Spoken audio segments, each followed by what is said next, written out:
Well, ladies and gentlemen, welcome to another edition of Georgetown Eagle Football live tonight on the SHNSports.com broadcast network. I'm Rob Hipp along with Kelly DeVoll, and welcome to Friday Night Lights, alive and well here in Georgetown, Texas, set for a great game today as the visiting Rouse Raiders entering today's contest 3-5 overall, 1-3 in district play, coached by Joshua Mann, and the Georgetown Eagles 5-3. They are 2-2 in district play here in 11-5A, but we are set for a good game tonight. Georgetown definitely wants to keep that momentum that they riding on from last week versus Manor. This is a Rouse team, though, that's hungry for a win. Georgetown absolutely, Kelly, cannot let their guard down tonight. That's right, Rob. Tonight's a big game for the Eagles. A victory tonight and a Pflugerville loss tonight. If that happens, then the Eagles clinch a playoff spot, so huge things at stake tonight. Well, we're excited to bring you these broadcasts. Of course, right now, audio only. After midnight, we'll unlock the video. This is the final home game for the Georgetown Eagles here at Birkelbach Field at the GISD Athletic Complex. We'll be back in just a few moments as we send the camera back down to the field now. We'll take a quick break. We'll be right back. SHN Sports coverage of Georgetown Eagle football continues.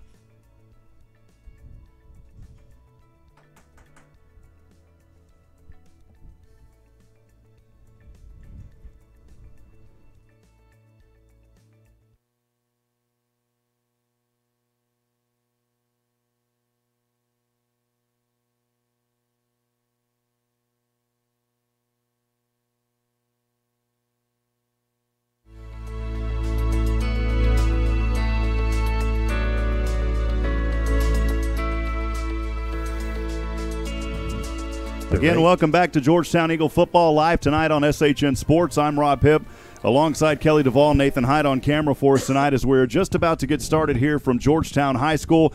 We talked moments ago about a Rouse Raider team 3-5, 1-3 here in 11-5A, coached under Joshua Mann. As we go back and look at their schedule, their losses early in the preseason to Anderson 25-20. They also lost to A&M Consolidated, College Station, Texas 42-9, and then also as district play started, a loss on the road 31-7 versus Cedar Park, Pflugerville 34-23, Manor 37-3. They did pick up a win last week versus Pflugerville Connolly 29-14, so they are definitely trying to ride on that momentum from last week.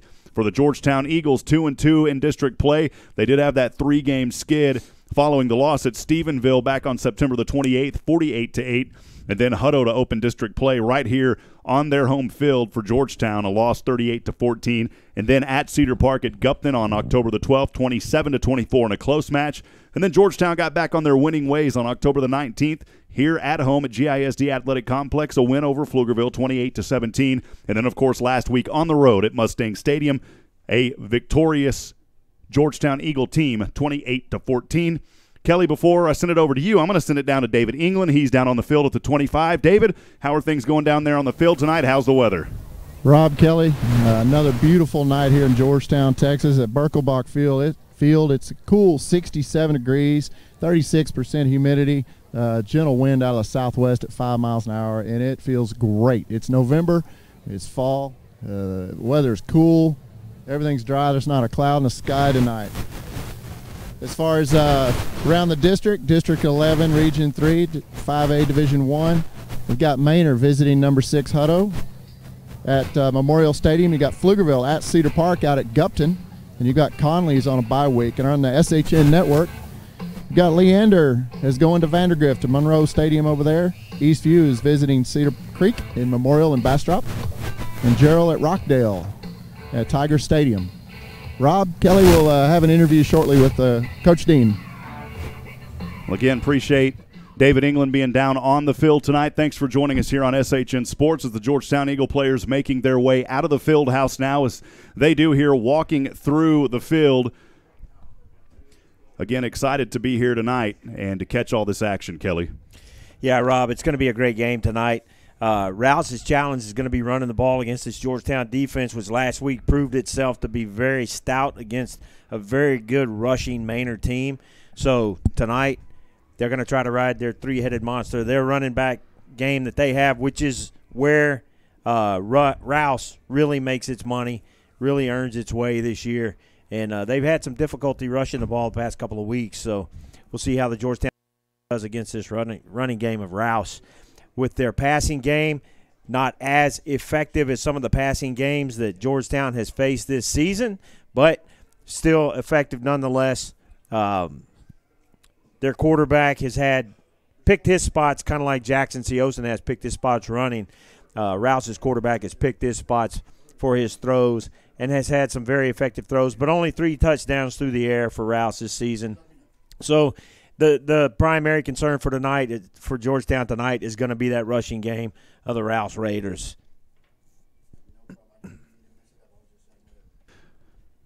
We are good to go. We'll send it down now with David England. Coach Jason Dean down on the field. Down to you.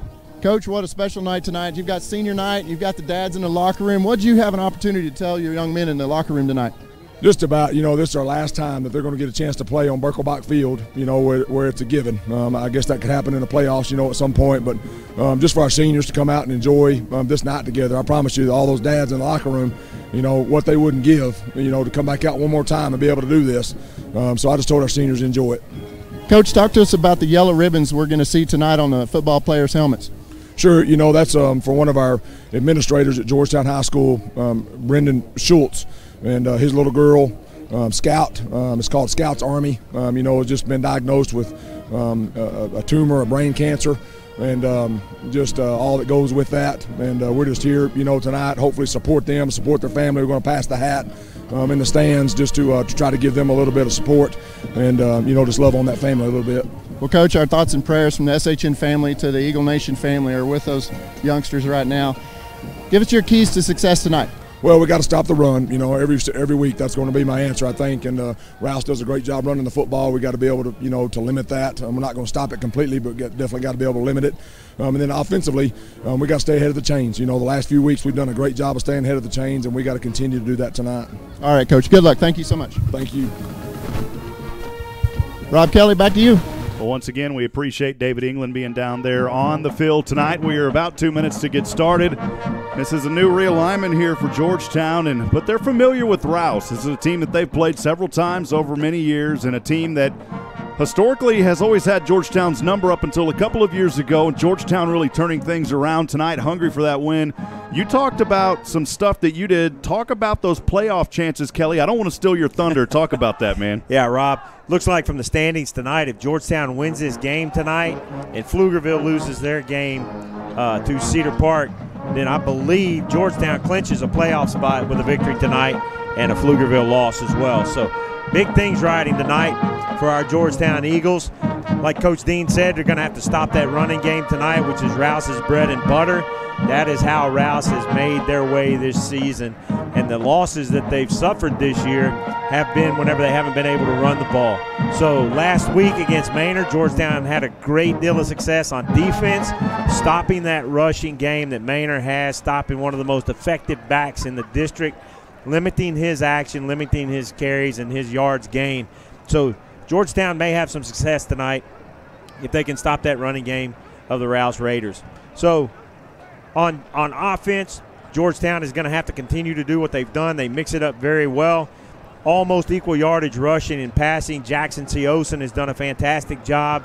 He's grown more comfortable in the pocket, stays in the pocket well, lets his lineman block, keep out the defenders. So, and then Jackson has also done a very good job of picking his spots to run and has been a weapon that a lot of teams have not been able to account for and has been a surprise to some of those teams. So with the Georgetown rushing game, they not only have to worry about the running backs, the 3 running backs that Georgetown puts out there, they have to worry about Seosin and the yards that he gains whenever he runs the ball, because he does such a great job of picking where he's going to run, when he's going to run, and has really carried this Georgetown offense. The Georgetown Eagles running onto the field now from the Flying G with the sign that says "Wreck the Raiders," and leading that pack for the Eagles all the way from right to left is Gage Leggett. Gage Leggett, a leader on the team, of course, the brother of Caden Leggett, son of Amy Rogers and Terry Leggett, wonderful folks in the Georgetown community. Before we get started, I wanted to remind you that Georgetown Eagle football all season long has been presented by the Oak Ridge Disciple House. The Oak Ridge Disciple House, a faith-based Christian character building ministry helping men 18 and older overcome drug and alcohol addictions.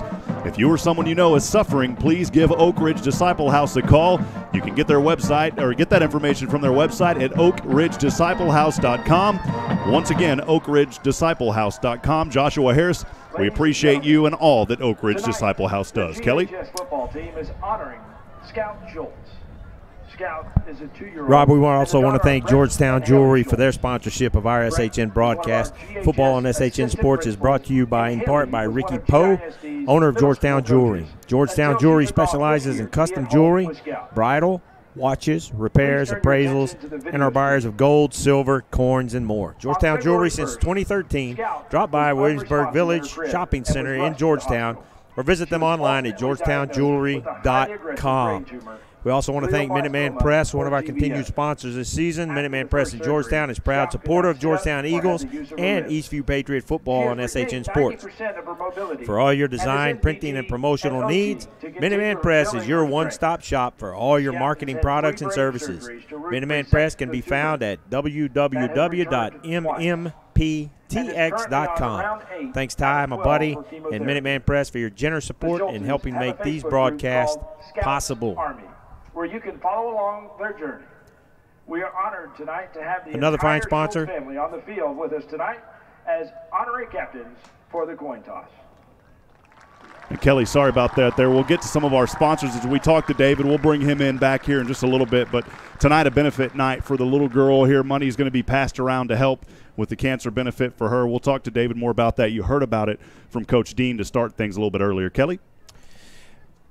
Another fine sponsor of SHN Sports broadcast is Georgetown Interstate Transmission and Auto Repair.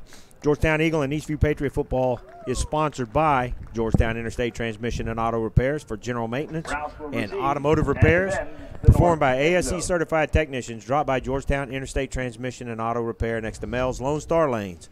You can visit them online at georgetownautorepair.com. Thank you, Joe Bob, with Georgetown Interstate Transmission and Auto Repair for your generous support of high school football in Georgetown.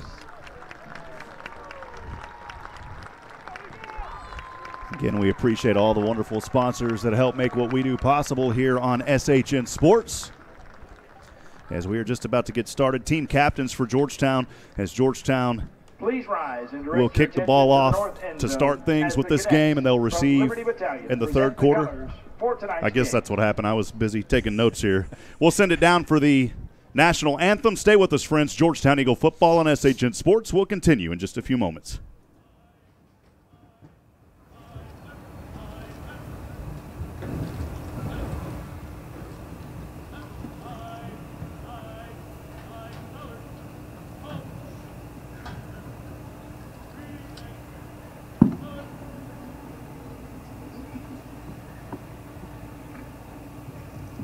Please remove your hats for the singing of the national anthem, sung by members of the Georgetown High School Choir under the direction of Joey Lawrence and Stacy Brandenberger.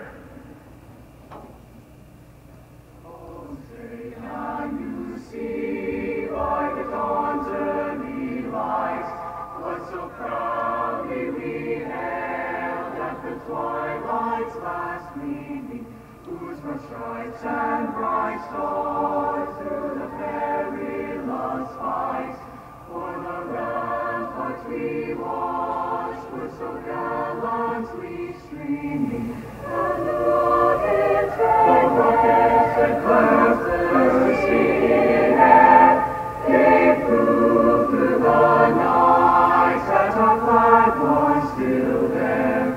Oh, say does that star-spangled banner yet wave for the land of the free and the home of the brave? Well, just a beautiful rendition of our country's national anthem down there by the choir, Kelly. Yeah, it is, Rob. Miss Brandenberger and Mr. Lawrence do a great job every year. My daughter was under their tutelage in the choir for 4 years. A couple of years ago when she graduated, and they just do a fantastic job. Choir is always phenomenal. Well, again, we appreciate you joining us here for Friday Night Lights, alive and well here in Georgetown, Texas. Again, I'm Rob Hipp alongside Kelly DeVoll. We sincerely appreciate you joining us here this evening for Georgetown Eagle football and what is the final regular season home game for Georgetown. You talked about those playoff scenarios earlier. Georgetown still even has an outside chance of getting into second place, depending on a few things. We'll learn more about that as the night goes on. And we appreciate everybody here joining us. For the public announcer tonight is Mike Stevens. We appreciate the fine work of Mike. The referee, Bolson Gates. The umpire tonight, Greg Gilcrease. The head linesman, Keith Dennebaum.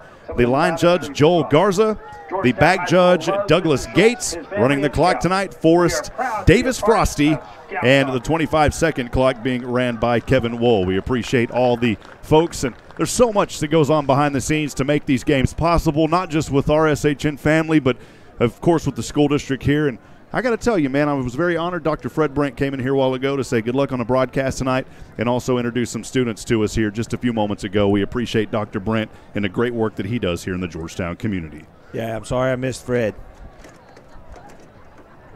Rob, there's tons of volunteers that help pull these games off. We've got the G crew that are part of the football boosters, and they do a phenomenal job manning the run-through, manning the smoke, manning and the football boosters put on a phenomenal tailgate before every home game. So that's one of the things I'll miss. This is our last home game, is that fine food that the football boosters give. But we appreciate them, the band boosters, the Georgette boosters, all the parents who volunteer and help make these games possible and make this so memorable for the students. Kickoff here by Georgetown. Matt Diaz kicks it. A short kick will be fielded and fair caught at the 34. And that's where Rouse will start things tonight here as Friday Night Lights alive and well. 7:08 the official kickoff time here from Georgetown, Texas. Yeah, Rob, with that short kickoff, Rouse is going to start at their own about 37-yard line, 38-yard line, and we'll see what they do with that running game. Again, thanks for joining us here as we're working just through a few little technical things here as we got to get the wind guard on the microphone. How many know you got to get it going tonight? First down and 10 from his own 33 is where Rouse will start this possession. A handoff on the right side. And still angling his way towards the out-of-bounds line. Only a 1-yard pickup there. The ball carrier on that right side, Tavian Tate, the running back. Georgetown defense did a great job stringing that out. Had no place to go, short gain. Good way to start for the Georgetown defense. Ball spotted at the 35-yard line, second down.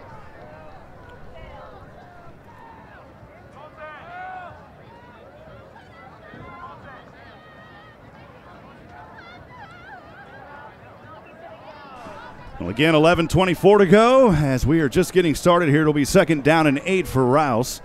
Quarterback in shotgun at the 30. The ball on his own 35. And the carry here by Tate. Tate will get it up to the 41-yard line. It'll be third down and a short 2 for Rouse. Georgetown had a chance right there to limit that run, but the running back did a good job of gaining a little bit extra yards, so now it's third and short instead of third and long for Rouse. Again, the SHN fan line is open tonight. You can text us at 512-522-9105. Again, text messages at 512-522-9105. Third down and a short 2 from his own 41 is where Rouse will have this. The handoff again, and a first down by Tate. Quarterback tonight is Ethan Moore. He's also a team captain. Ethan Moore, the senior, 6'2", for Rouse. And it's a first down for the Raiders at the 45-yard line on their own side of the field. Taylor had a shot at him in the backfield, couldn't wrap him up, kept those legs churning, was able to get the first down. So the drive continues for the Raiders. We also want to welcome in those listening tonight, breaking in from time to time on AM 1370. We appreciate Intercom and all the fine folks at Fan Stand. First down and 10 from his own 45 is Moore in shotgun. Moore will hand off to the left side to Tate. Tate is going to be dropped in the backfield for a loss back at the 42, a 3-yard loss. It'll be second down and long for Rouse. That's the Blue Storm waking up early here. That's it. Leggett came up, wrapped him up. Taylor got over there to help him stop it for a loss. Great job of stringing that play out. No place to go. That's what Georgetown's going to have to do for their success tonight on defense. This is a Rouse drive that started out on their own 33, 9:37 to go first quarter. Second down and 13 for the Raiders, backed up on their own 42-yard line. We're scoreless. First possession of the night. Moore in shotgun, 2 receivers to the right, 1 to the left. Has Tatus's back to the left. Ran out of air there, and a back in the backfield, a handoff, and another tackle for loss. This time it's back to the 38-yard line. Hargrove and company there with that tackle. Brandon's had a great year so far. Yeah, he has, and that whole defensive line has done a really good job this year, and they're doing a good job tonight containing their blocks, holding their blocks, going up the field like they're supposed to, containing that run, and so far Rouse hasn't had much except on that first 3 plays. They were able to get the first, but now they're marching backwards, so they're almost back to where they started this drive. We appreciate the Hargrove family, and great job to start things there for Braden. I think I said Brandon. It came out wrong. Third down and 17 from his own 38 is Moore. Moore going to run back. He's chased by 2 defensive players, throws this one away, and the ball goes out of bounds at the 50. Great pressure on the defense by Georgetown. It was Matt Anderson putting a little Matty cake on it, baby. Matt was on him. The quarterback had to throw that ball when he didn't really want to throw the ball. It was either that or run out of bounds. He was able to get the incompletion, so there was no loss, but now Rouse is punt. Fourth down and 17. Rouse will have to punt this one from their own 38. Kicking tonight or punting tonight for the Raiders is Moore, the quarterback. And a short punt here will take a Georgetown bounce back to the 35. Back set to receive that for the Eagles was Cade Lachlan, but it was nowhere near him. Georgetown will have the ball first tonight after a great defensive stand. The Eagles will have it first and 10 from their own 35. Yeah, that's what the Eagles needed, Rob. They needed to get out of that first series quick, gain some confidence against that Rouse running game. So now the Eagles have the ball. Jackson Siosen under center for the Eagles. Let's see what the offense has. Jackson Siosen in shotgun, first and 10 from his own 35, moving from right to left. Siosen quickly will hand off and up the middle, has daylight across the 50 on the left side, still on his feet across the 30 now, near the 20, and finally drug out of bounds inside the red zone. What a run to start things for Xavier, the X-Factor Torres, coming alive early tonight for the Georgetown Eagles. They're already striking in the red zone. Great quick burst by Xavier. Great run, great way to start. Xavier was upset that he didn't score, but he got caught from behind, but that's a great first play for the Eagles. Dude 949 on the YouTube channel watching or listening tonight. Eagle Fight Never Dies, listening from Vegas, first and 10 from the Rouse 20. Hard count on the second one. Handoff again this time. Powerful running by Georgetown in between the numbers and that left hash at the 10-yard line. The ball carrier there, RJ. You got it. Take it away, Moreno. Moreno picking up 8. It'll be second down and 2. Yeah, 2 plays, and now Rouse has called a timeout. The coaches didn't like that. Long gain on the first run by Xavier. Now RJ's got an 8-yard gain on his first carry of the night. Rouse's coaches called timeout to try to get their defense's heart right, get them to stop this Georgetown running game, which last week, great deal of success.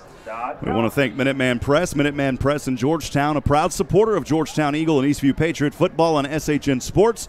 For all your design, printing, and promotional needs, Minuteman Press is your one-stop shop for all your marketing products and services. Minuteman Press can be found online at www.mmptx.com. Thank you to Ty Gibson and Minuteman Press for your generous support in helping make these broadcasts possible. We'll give them a little extra credit tonight. We appreciate Blake and Ty. They sponsor Eastview and also other games on the network, so we will give them a little credit here. This is the eteachingme.com first quarter. Quarter's sponsor this year, eteachingme.com. We appreciate Kristen Miller, eTeachingMe, providing educational services for all children, parents, and educators to help in developing a successful foundation for learning. Visit them online at eteachingme.com. Second down and a short 2 from the Rouse 12. Siosen shotgun. Great protection over the middle. Touchdown! Right into the arms. A strike by the Eagles as they strike first on a pass play after the big run. And it was Dylan Cahill. What a great first drive. 3 plays. You go 65 yards for your first score. That's a good way for the offense to keep their win. 3 plays in the drive. An 8-yard touchdown pass to Dylan Cahill at the 7:53 mark. Georgetown leading early here, 6-0, pending the extra point kick by Matt Diaz. The snapper is Jackson Siosen, holds down the snap, the left hand, right toe to leather, end over end. It goes through the uprights, and Georgetown has a 7-0 lead, 7:53 to go here in the first quarter of play. The Eagles strike first, and the Blue Storm defense, after forcing a punt, their last possession for Rouse, they'll come back out for the second time tonight. Got to talk about this. This was a drive for Georgetown that started on their own 35 at the 8:22 mark.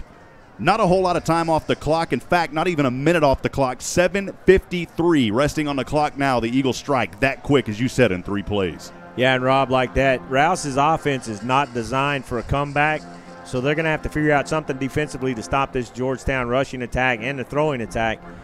Otherwise, it's going to be a long night for the Raiders. But the Eagles looked fantastic on that first drive. That O-line was moving guys off the ball, just absolutely dominating that line of scrimmage, opening up holes, keeping Siosen off his back.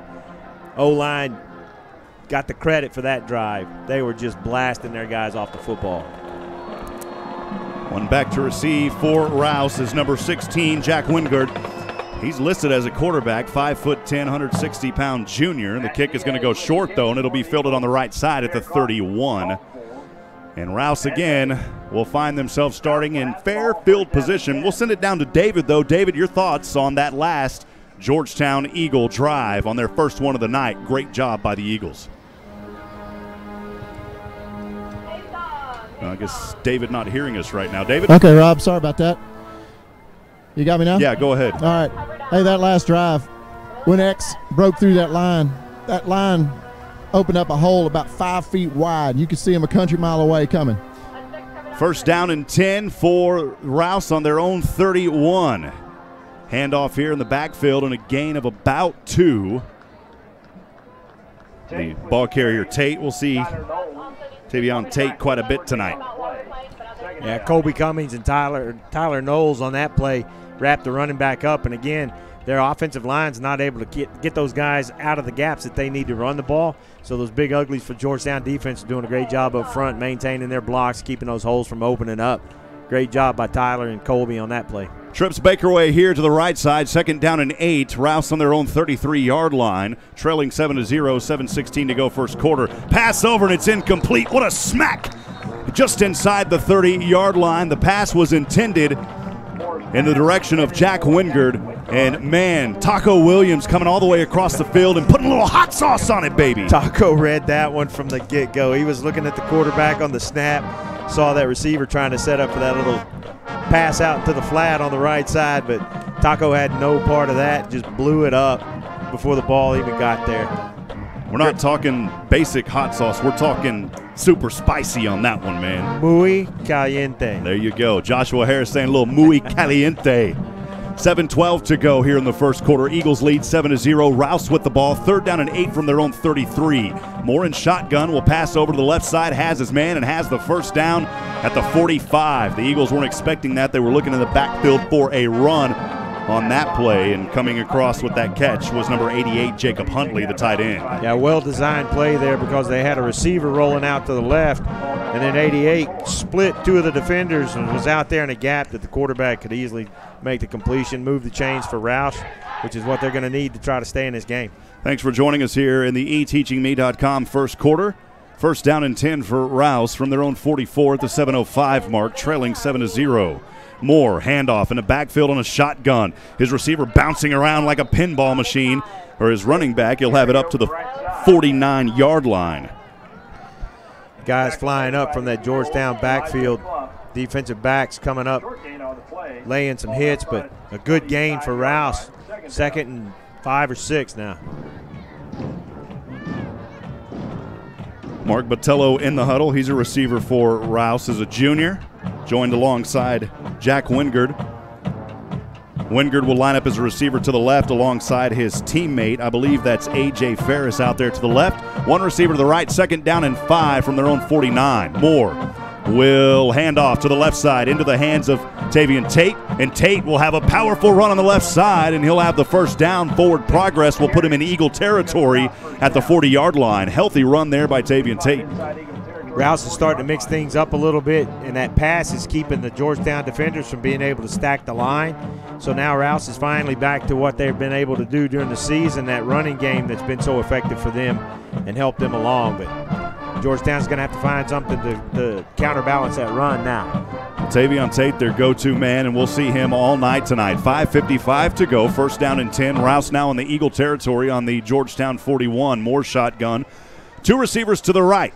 Handoff, no, he's going to keep it here. Moore throws it. It's almost intercepted at the 35-yard line. The play broken up there by Georgetown in the direction, I believe, of Gage Leggett. Yeah, Gage Leggett. Yeah, it was Elijah Clough back there as well. Yeah, Matt Anderson was in. He laid a pretty good lick on the quarterback and helped the quarterback up after that, but I know he's feeling that hit that he just took. Yeah, that may have been Elijah Clough. He and Gage up here stand about even. Second down and 10 from the Eagle 41. Handoff to Tate, and Tate's only going to get a couple here to the 39-yard line. It'll be third down and 8 for Rouse. Taylor Bell came in and made the stop back there. Short gain. Georgetown has their feet back under it for that running game now. We'll see what Rouse can do on third and long. Last time Rouse was on a third down, Georgetown able to stop it. This time the ball on the Georgetown 39-yard line. Third down and 8 for Rouse. The ball resting on the left hash mark. Moore shotgun. Two receivers left, one down to the right. He's going to pass over the left side, has his man, and he is stopped right at the 35-yard line on that play. Great job by the Blue Storm getting those hits out there. Elijah Clough making the tackle. The reception was made by A.J. Ferris, but he's well short. They are in the no man's land here on the 36-yard line.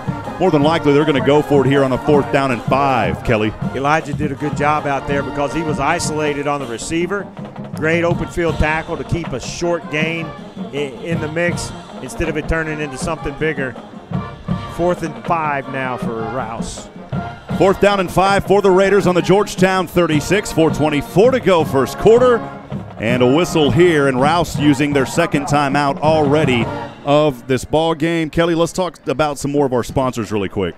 Yeah, we want to thank Pregame Insurance Group, located in Central Texas. They're an insurance provider servicing clients in all 50 states. Pregame Insurance Group is designed to fit your insurance needs and help you manage potential risk. Offering a wide variety of insurance products for business and personal needs, Pregame Insurance Group has you covered. For more information, visit them online at www.pigbcs.com. Thank you to Doug Groves and the Pregame Insurance Group for sponsoring Georgetown Eagle football on SHN. Send it down to Kelly. Kelly, you had some thoughts down there. Or David. Or David, yeah. We'll send it to you, David, from Kelly. Rob Kelly, you know, the O-line and the D-line is in the trenches. That's where this game is happening. And Rouse is just, they can't run up the middle on Georgetown. And Taco read that pass really well, and Gage read that pass really well. You know, the speed and the pursuit of Georgetown is amazing. Fourth down and 5 for Rouse on the Georgetown 36. Moore shotgun. Georgetown showing blitz. 3 up front, 3 behind him. They're going to bring in the blitz. And now Moore is being chased by 2 from the Blue Storm. He gets this one away to the left side, throws it away at the 20. Incomplete, turnover on downs. Boy, the blitz coming from Georgetown, the Blue Storm, bringing the thunderclouds tonight for the Eagles. Moore had no idea what to do with the number of guys that were coming back there. It looked like Georgetown was in the playbook on that particular play because that blitz was highly effective. 6 guys rushing, 4 of the 6 beat their blockers and were in the backfield with the quarterback before he even knew what was going on. So turnover on downs for Georgetown. Great job by the Georgetown defense to stop that drive. Second drive of the afternoon for Georgetown here at the 4:14 mark. They'll start this drive from their own 36-yard line. Seosin shotgun, 2 receivers to the left, 2 backs behind him. Seosin rolls in between the hashes, dumps this one off on the left side into the hands of his man at the 45-yard line, and it was right into the hands of, I believe, Javonte Rodan. Number 8, Javonte Rodan. We have an official timeout on the field. Yeah, Javonte did a good job catching that ball. It was a little bit high, but he went up, was able to control it, got forced out of bounds, and defender was a little shaken up on the play. There's an injury down on the field. We'll step aside and go ahead and thank some more of our sponsors during this break, Kelly. Rob, we want to thank the Oak Ridge Disciple House for the entire season. They have sponsored these broadcasts, and we're so thankful for them and for Josh Harris of the Oak Ridge Disciple House. The Oak Ridge Disciple House is a faith-based Christian character-building ministry that helps men age 18 and older overcome substance abuse addiction through a well-planned and structured program. If you or someone you know is struggling to overcome their addiction, the Oak Ridge Disciple House can help. Please visit them online at oakridgedisciplehouse.com. Thank you, Joshua Harris and the Oak Ridge Disciple House, for your generous support of Georgetown Eagle football on SHN Sports. We appreciate the Oak Ridge Disciple House. The injured player on the field for Rouse, able to get up. He was right there on the outside of the Georgetown sidelines and able to walk off, is Connor Shields. He's one of the captains as well, I believe, and so it's good to see Connor walking off there under his own power. He is favoring his shoulder, but he is walking off, which is a good thing. 4:07 to go here in the first quarter. Georgetown with the ball and the 7-0 lead. It'll be 2nd down and 2 once we get back into action here. Georgetown on their own 44, Kelly DeVoll. We have only been underway for just under 20 minutes, and we're already through almost the first quarter. These running games of these two teams are keeping that clock running. And with the success Georgetown has had in stopping the Rouse attack, the defense should stay fresh if they can keep this up. 2nd down and 2 for the Eagles, again on their own 44 on the left hash. Seosin shotgun, 2 receivers stacked to either side, left and right. 2 hard counts by Seosin, trying to get that defense to snap back here, and they're not buying it. R.J. Moreno, the back in the backfield. Seosin will hand off to R.J. R.J. powering his way, guts it up the middle for a first down at the 47-yard line. R.J. Moreno with a couple of runs so far this afternoon and doing a great job early for Georgetown. 55, Vance Hudson for Rouse. Their defensive tackle hit R.J. right at the line, but R.J. runs so low and he's so strong he was able to drag Hudson with him and get that first down for the Eagles. Text messages coming into the fan line. Uncle Todd and Aunt Sarah cheering on nephew Jackson Seosin from Southern California. 1st down and 10. Georgetown on their own 47, leading 7-0. 3:33 to go, first quarter. Seosin shotgun in motion is Andrew Denyer from left to right, and Denyer gets the handoff to the right side. Denyer trying to get past the original line of scrimmage, and he finally dives his way out of bounds, avoiding a Rouse Raider defender. Denyer is going to pick up about 2 on the play. The official spot does show it at the 49. It'll be 2nd down and 8 for the Eagles. On the tackle was number 1 that the coaches up here for Rouse were calling Ugo. Ugo did a great job stringing that out. Good sure tackle out there to keep it to a short gain. Ugo Osenemi, the strong safety, junior at 6 feet. 2nd down and 8 for Georgetown on their own 49. Seosin passes over to the left side and still on his feet, spinning around into Rouse territory. Pass completed to The ball carrier there pick up a 3 on the play. into the hands of number 33. We haven't seen. That's Andre Langhorn. I think it's Langhorn. Yeah, Andre Langhorn. Andre Langhorn is the name. Dre So we Langhorn. appreciate Coaches that. are showing us. Thank you, They Coach. got it. I was reading the handwriting up here. 3rd down and 5 for Georgetown from the 48. Pass over to the right side. It's complete. And it'll be a first down across the 40. Great job by Georgetown completing that pass. Yeah, the coaches wanted to make sure we got that call right. One of them pounded on the window and held up his name for us. So, Mr. Langhorn, great catch. Welcome to the Eagle Nation, young man. And it was Andre Langhorn. Yeah, he's Okay. Coach said Dre, D-R-E, Dre Langhorn. So, haven't called that name this season. Have not, and it's good to see Dre getting some touches. First down for the Eagles. There is an injury on the field, however. 1st down and 10 to Georgetown in the Rouse Raider territory. Once again, the SHN fan line is open. We appreciate the Haas family saying go Georgetown, and number 55 talking about Zane Haas. David, I'll send it down to you. That Wide receiver number 33, y'all were just talking about. I had an opportunity to watch one of the JV games the other night, and he was doing some damage on JV. He's a big-body receiver, doing really well. He's a sophomore as well on the field, I believe. Is that right, Kelly? Yeah, Dre's a sophomore. That's got to be exciting. That's his first catch, I think, this year. Yeah, from what we've seen up here, absolutely. We work hard to try to get these kids the recognition they deserve, so thank you. And if you're out there listening and you notice anything, feel free to text us at any time. We don't ever get upset about the criticism. 512-522-9105. It'll be first down and 10 for Georgetown on the Rouse 38 on the right hash. Seosin shotgun, 2 receivers to the left, 1 to the right. For the Eagles, Seosin stands on about the 44 in that shotgun position. And he will hand off to his back, finding a hole up that right hash mark. And the ball carrier here for Georgetown is Xavier Torres. Torres, of course, had that big run in the first possession for the Eagles to set them up on the second play. And right here, getting a Georgetown Eagle first down, he moves the ball up to around the 27-yard line. Yeah, X's yards per carry this game are going to be outrageous. He did a great job, got met just after the line, but bounced out back towards the middle of the field for a good gain. First down and 10 for Georgetown on the Rouse 27. Empty backfield this time for Seosin. Trips and a wing to the left, 2 receivers to the right. Great protection. Seosin wide open into his receiver, Isaiah Fillmore. And Fillmore diving his way forward, saying, you want to fill some more of this. And he's got the first down around the 12-yard line. Isaiah Fillmore with a great reception. He was wide open. First down for the Eagles.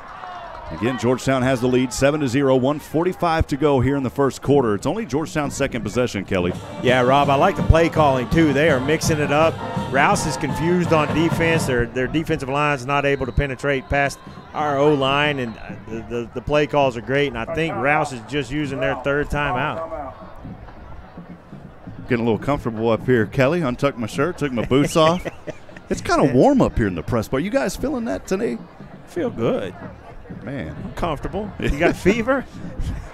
I got Georgetown Eagle football fever, brother. That's what the problem is. There you go. Well, Georgetown, that ball resting on the 12-yard line, 1:29 to go. Again, thanks for joining us here.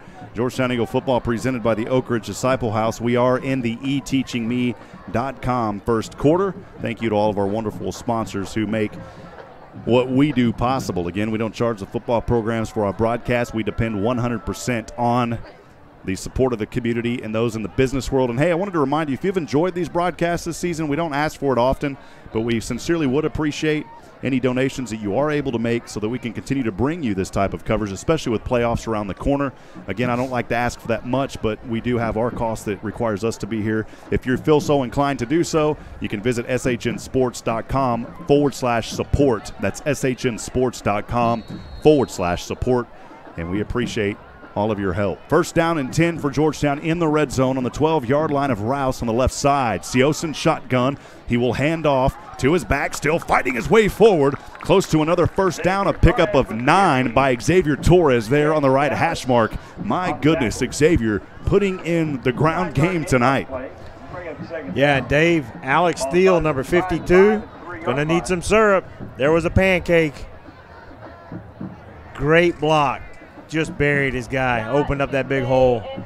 Lincoln Johnson, who plays on the offensive line, running over to the sidelines now, getting a breather. Second down and a short one for Georgetown on the Rouse 3. They can get the first down on the 2. Seosin shotgun, trips to the right, nobody to the left.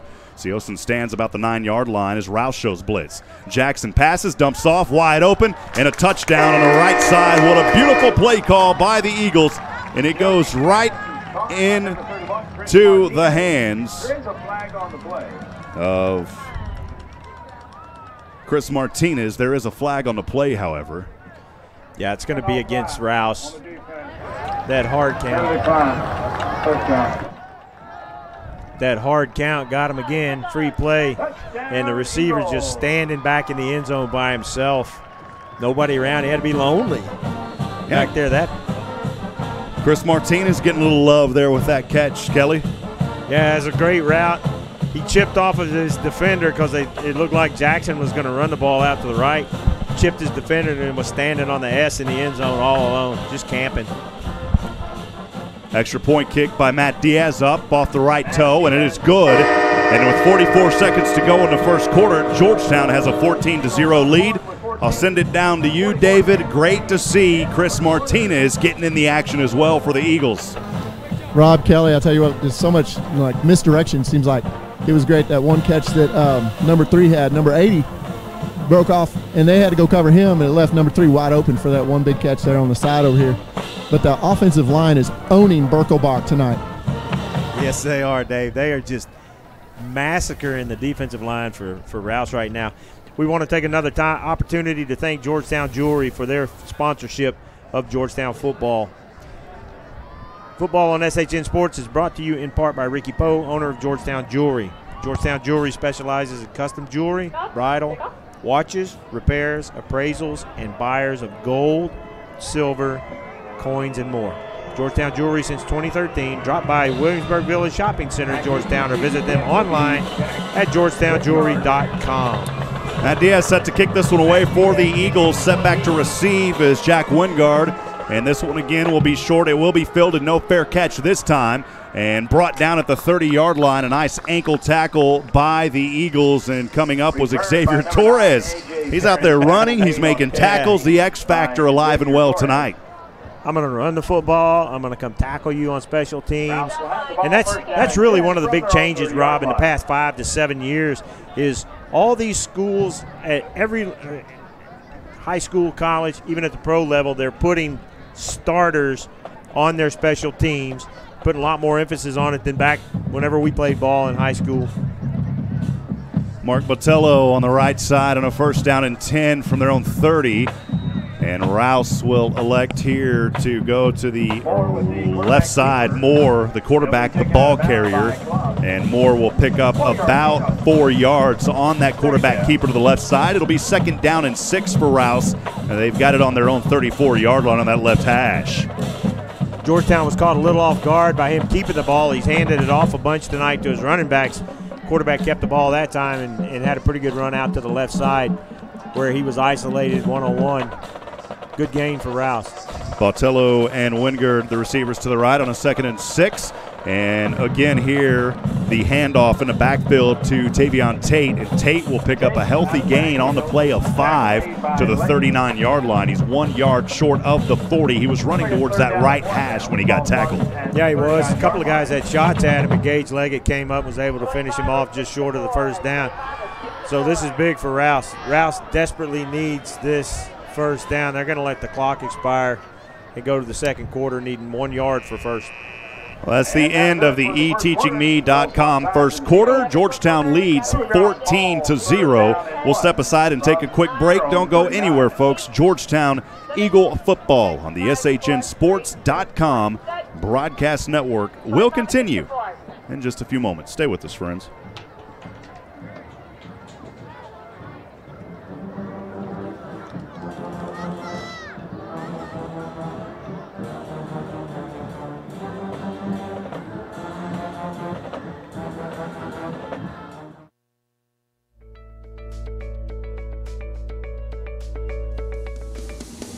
This is Taco Williams, defensive back. This is RJ Moreno, running back. This is Noah Drum, wide receiver. This is Mason Meyer, defensive end. This is Johnny Neich, defensive back. This is Dylan Cahill, slot receiver. This is Gage Leggett, defensive back, and you're listening to Georgetown Eagle football on SHN Sports. Well, back in action here from Georgetown High School. Rob Hipp alongside Kelly DeVoll. 3rd down and 1 for Rouse here in the second quarter. And they will hand off and a first down on the right side. A healthy first down all the way to the 46-yard line. Give them 6 yards on that carry. A good conversion there for the Rouse Raiders.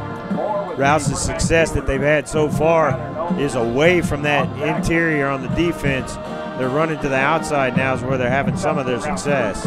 Second quarter action brought to you by Courtney Home Inspections. If you're buying or selling a home, it's imperative that you get it inspected by an expert. You don't have to, but it's imperative that you do it. And if you're going to get a home inspection, you want to go through Chris Courtney. I know him personally, very meticulous in the process that he uses. Visit him online at CourtneyHomeInspection.com. First down and 10 from their own 49, and the Blue Storm stopping Tate in the backfield for a loss on the play. He was trying to go to the right side and cut it up, and he was not able to make that run upfield. He'll lose 2 on the play. It'll be second down and 12. There was a meeting at the quarterback. All the defensive line was invited, and they were all on time for the meeting. He had no place to go.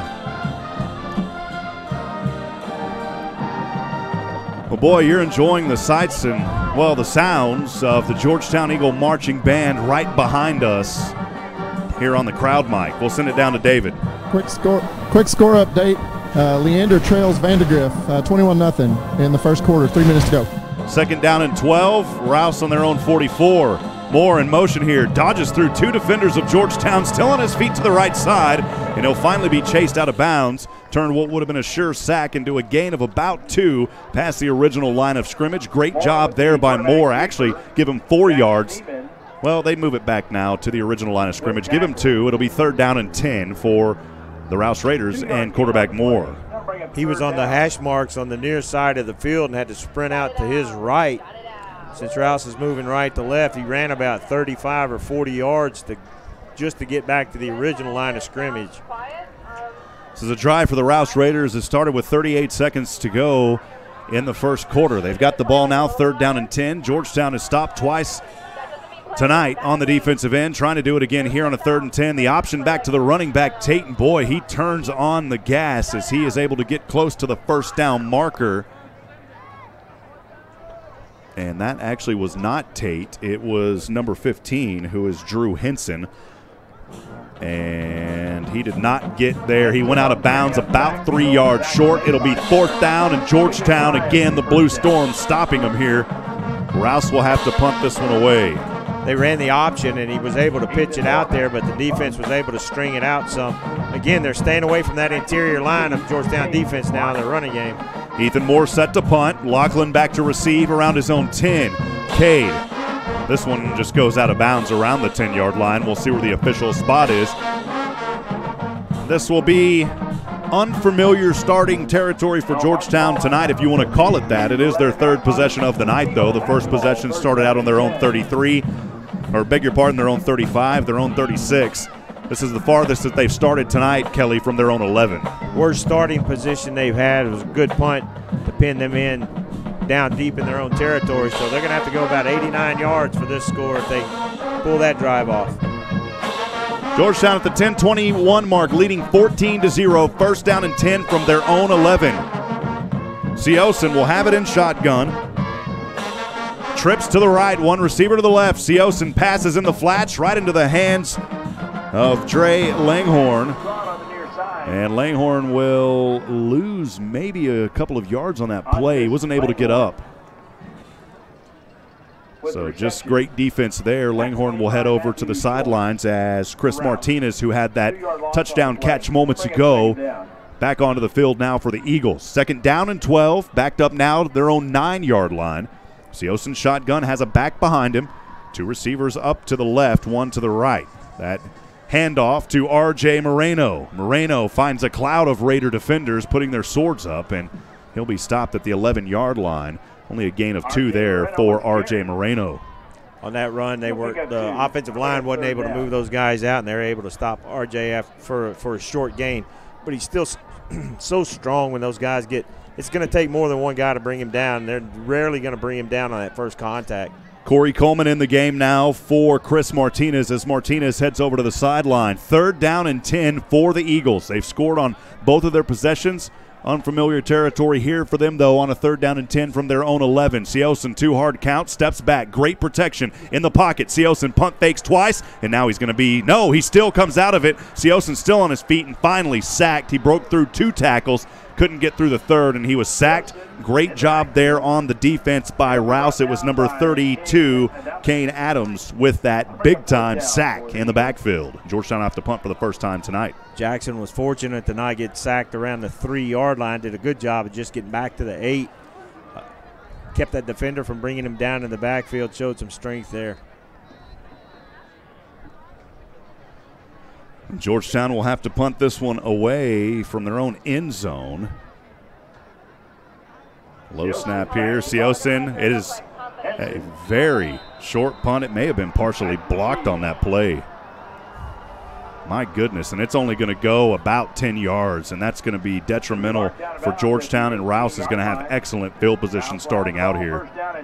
Number 2, Isaiah Cash, the cornerback for Rouse, was able to get in there. I think he did get a hand on that football, so they've only got 18 yards to go. It's their first time in the red zone. See if Rouse can do anything with this great field position that the Eagles have given them with that punt. Going back here on the video, you'll see it later after midnight. Looking at the replay here, Siosin was standing in his own end zone. We'll take a look here on that replay. Yeah, it did partially get blocked. Great job by Rouse. First down and 10. They've got it on the Georgetown 17. Pass over left side, turning around and incomplete. The intended receiver in the end zone was number 9, A.J. Ferris, incomplete. Colby Cummings again in the backfield with the quarterback. Defensive line got a good push then. Again, forcing the quarterback to throw the ball before he was really ready to. Rouse's 4th possession of the night here at the 8:15 mark. Trailing to Georgetown here at Birkelbach, 14-0. Second down and 10 for the Raiders. From the Georgetown 17, on the left hash mark, Moore in shotgun. Tate is back.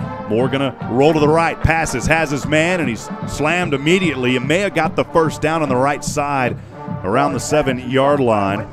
The catch there made by Jack Wingard. And he picks up 9. It'll be 3rd down and a short one. We'll see if the Blue Storm can hold here, Kelly. Gage Leggett came up, stopped him short. This could be a big stop. I don't know what Rouse will do. Down 2 scores. Second quarter running out. This may be 4-down territory for him. Receiver to the left is A.J. Ferris. 3rd down and 1 from the Georgetown 8. Moore shotgun. He will hand off to Tate in the Blue Storm. Got him, but it's going to be a first down. They give Tate the forward progress. He's close to the first down marker, and he's got it. He had to get to the 7-yard line, and he got right to the 7. It'll be first down and goal for the Rouse Raiders. I thought the defenders were going to stop him because he started tippy-toeing when he got to the line. A little hesitant there, but he was able to push forward and get first down. It's first and goal, Rouse. First and goal for the Raiders on the Georgetown 7-yard line. Moore in shotgun. 7:09 to go here in the first half. Moore is going to keep it. Moore has all day and daylight and powers his way right in for the touchdown. A 7-yard keeper by quarterback Ethan Moore. Some chippiness starting to take place out there, Rob. I hope the players and coaches can get that under control so it doesn't turn into something that it shouldn't on the field. But Rouse did a good job. Short field, very, very short field because of the partially blocked punt. Took advantage of it. The extra point kick here by Braden Skinner, the senior, is up and through the uprights and good. And at the 7:04 mark to go in the first half, Rouse scoring. They trail Georgetown 14-7. Georgetown will get the ball back. We'll go ahead, Kelly, and thank some more of our sponsors here in the Courtney Home Inspections second quarter. Rob, let's thank Minuteman Press here in Georgetown. They're a proud supporter of Georgetown Eagle and ECU Patriot football on SHN Sports. For all your design, printing, and promotional needs, Minuteman Press is your one-stop shop for all your marketing products and services. Minuteman Press can be found online at www.mmptx.com. Thank you to my buddy Ty Gibson and Minuteman Press for their generous support in helping make these broadcasts possible. We appreciate the fine work of all of the sponsors who help make what we do possible. We appreciate you. Rob, also, again, we want to remind our listeners about Coach Bretton Schultz's daughter, Scout. She's been diagnosed with a brain tumor. They announced it before the game. They have Scout's Army who's raising funds to assist that little girl. So our thoughts and prayers are with the Schultz family and little Scout. And we want the Eagle Nation and all our listeners to remember her and their family in this difficult time. Absolutely. Kickoff here. Georgetown will field it at the 25. It's going to be returnable across the 35. Still daylight across the 40. A great return by Georgetown.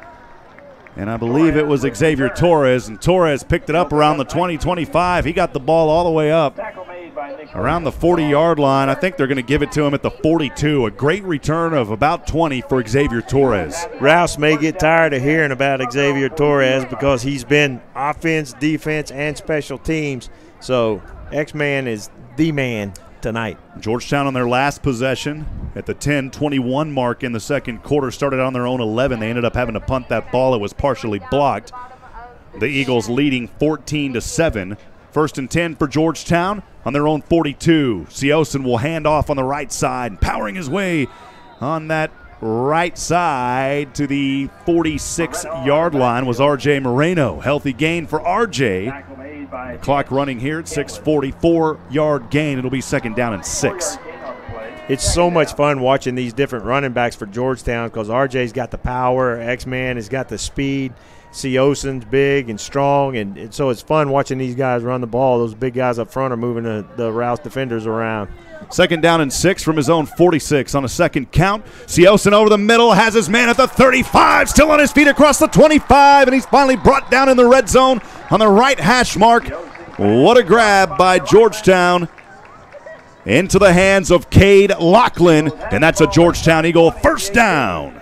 Great route, and the linebackers for Rouse were sneaking up, expecting a run there. The play action froze those guys, so that left Lachlan wide open over the middle. Great pass, great catch. Georgetown's in business. 6 minutes to go here in the first half. 1st down and 10 for the Eagles. They have the ball in the red zone now at the 18. Siosen right hash mark, 2 backs to his right, 2 receivers to the left, 1 down to the right. Siosen will hand off to R.J. Moreno. Moreno powers his way through 2 defenders. Wow, what a smack by R.J. Moreno. And he's got the 1st down near the 3-yard line. He plowed his way forward on R.J. Take it away, Moreno. Boy, I don't know who that was for Rouse, but he broke down to try to make a form tackle and got absolutely smoked when R.J. lowered his head and just put it right into the chest. I think that was number 14, Matthew Schultz, on the receiving end of that hit from R.J. But, man, that kid's power is fun to watch. Just keep feeding him the football. Yeah, and Ugo Osimini also rolled backwards on that one as well. There is an injured Rouse player on the field. It's 1st down and goal for the Georgetown from the 3-yard line. And, yeah, it was. Yeah, that was 14. It was 14, and then Ugo there at the end of it had to get a little hit as well. But not as bad as the original hit there. Man, RJ, you talk about a player for Georgetown. In RJ Moreno, you look at him, he's 5'9", he's a junior, 185 pounds, but it is a deceitful 185 pounds. I've seen pictures on him on social media. This is a young man that is ripped, he's ready to roll, and right there, he showed a little bit of that bull power he's got in the Blue Storm for the Eagles. Yeah, he's got the strength in his legs, and he just gets low, runs low, just drills those guys. 1st down and goal from the 3 on the right hash. Siosen shotgun. Takes the count, hands off RJ in between the hash marks, and this time he's going to be stopped. Only about a gain of 1 on the play. A little different outcome here from that run versus the last one. It'll be 2nd down and goal from the 2. When RJ carries the ball, that's the kind of runner that these kids that are playing Pop Warner and middle school football need to watch. Keeping those legs churning, keeps that low center of gravity, just rarely gets stopped on that first contact. 2nd down and goal from the 2. RJ still in there at running back. He'll move over to the right side of Jackson Siosen. 2 receivers left, 1 to the right. Now a man in motion from left to right. Siosen will dump this one, and he has to just get rid of it. He threw it right at the brick wall as there was pressure coming from Rouse. A great job there. It's incomplete. And Giovanni Real, I believe it was Real. Correct me if I'm wrong. I thought it was 82 out there. He normally plays wide receiver. I may have that wrong. But in any case, Siosen had to get rid of it quickly. Great job by Rouse. I think Jackson was expecting that receiver to cut out towards the sideline, but he stayed in the middle of the field, and Jackson already had a defender on him, had to get rid of it. Isaiah Fillmore, receiver to the left, 1 down to the right. 3rd down and goal from the 2. R.J. Moreno right behind. The handoff is to R.J. R.J. lowering his right shoulder in between the hash marks. He's going to be stopped about 4 inches from that goal line. It's a good tackle, but R.J. had that momentum going forward. Georgetown's going to line up and go for this. It's 4th and inches. Wonder who they could hand the ball to. This may be a situation where Seosin picks his spots like he's done so effectively all season. 4th down and inches. Georgetown going to go for it here. Seosin under center, and he will power his way forward to quarterback keeper. Good 1-yard touchdown run by Action Jackson Seosin. And Georgetown leading 20-7, pinning the extra kick would make it 21 here at the 3:57 mark in the first half of play. The offensive line absolutely mauled the defensive line on that play. Just pushed them back to the bottom of the letters where it says Eagles in the end zone and just moved that line. Just determination not to fail on that. Jackson just followed them right into the end zone. Boy, a drive that took exactly 3 minutes off the clock for Georgetown. Matt Diaz set to the extra point. Kick off the right foot. This one is no good. Boy, the effort came there by special teams of Rouse. Great job there by Isaac Trammell and others, and it is 20-7 here at the 3:57 mark. I'll send it down to David. Your thoughts on that drive? Rob Kelly, you know, that was set up by special teams, and they kind of forgot what happened. They got us some good field position, and then the offensive line, the run game dominated, and then from my angle, it kind of looked like that was a Caden Leggett-esque type pass across the middle to Cade Lachlan there, and then they just put it in the end zone there. Pretty nice drive, plus keeping it on the ground. Like y'all were talking about, you're running the clock. That's a situation where you hope that missed extra point doesn't come into play later on. Hopefully the Eagles can keep scoring and not let that be a factor. But that push by that O-line, Dave, I know you've been watching it down there. Those guys are just absolutely mauling that defensive line right now, having their way. Well, Kelly, out of everybody on the sideline down here, the O-line's got the most number of stars and lightning bolts on their helmet. Yeah. Those guys, they don't get their numbers called much, but that O-line is absolutely doing a great job tonight. Yes, sir. I think Seosin's only been on his back once tonight, and that was down on this last drive. Kickoff here by Matt Diaz. Going to be another short one to the right side. Fair catch at the 31 into the hands of number 11, Matthew Garcia. 3:57 to go, first half. Georgetown 20, Rouse 7. We're live tonight here in the Courtney Home Inspection second quarter. Remember, if you are buying or selling a house, it's imperative that you get your house inspected. Do it with someone you can trust, someone that I can personally recommend, that I know very well, and trust him and his meticulous work. He will do you right. He will take care of you and make sure that everything is where it needs to be in your next big home purchase or sell. Visit them online at CourtneyHomeInspection.com. Rouse will have it first down and 10 from their own 31. And this time Tate finds a gap as he dove his way forward on that right side, leaping over defenders. He'll have it up to the 36-yard line. 5-yard gain on the play. Gage Leggett came flying up, took his feet out from underneath him. Great play by Gage. A drive here that's starting out on their own 31-yard line. Second down and 5 for Rouse.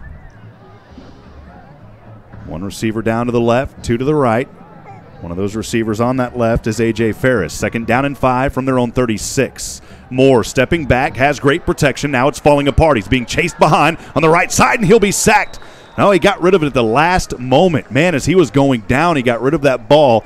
Great job on the defense for Georgetown. It was Matt Anderson with the pressure.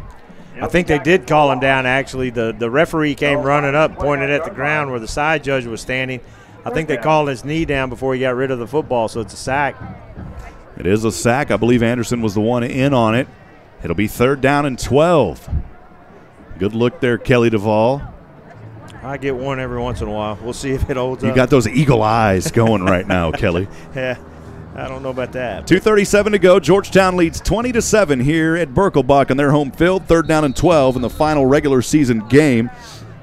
Week number 8. It's actually week 9. Georgetown had the bye week, but it is their 8th game of the season, 9th game of the season tonight. Week 10. It's week 10. I'm behind 2. Third down and 12 for Moore. On his own 25. Handoff here to the left side. Tate finding a gap, and Tate's going to have a first down. What a run by Tavion Tate as he wiggled his way in between the Blue Storm defense. And he'll have the ball up to the 44-yard line. What a run by Tate, and Rouse gets a much-needed first down. Rob, again, the only success that Rouse is seeming to have is whenever they hit the corners on the Georgetown defense. they're not having any success running right at the teeth of that Georgetown defense, so they're having to string it out to have any success at all. 1:52 left. First down and 10 from their own 44. And handoff to Wingard there, and Wingard is only going to pick up 3 on the right hash mark up to the 47-yard line. This is where it hurts Rouse that they burned those 3 timeouts in the first quarter. So they've got nothing to stop the clock right now. Looks like they may be content to try to just get out of here down 2 scores.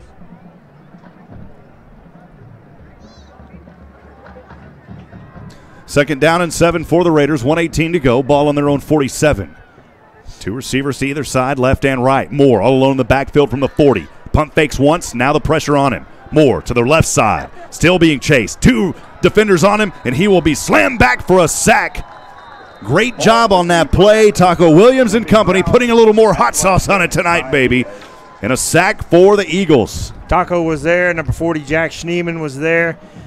I've watched Jack play football since he was in Pop Warner. Actually coached him in Pop Warner. He's always been one of the smaller guys on the field, but that guy can hit like few can. He's got a great nose for the football, great hitter, so it's great to see Jack doing well on the field this season. Rouse taking their 3rd and final timeout. Wanted to remind friends out there, if you're listening tonight, we'd love to hear from you. Send us a shout-out.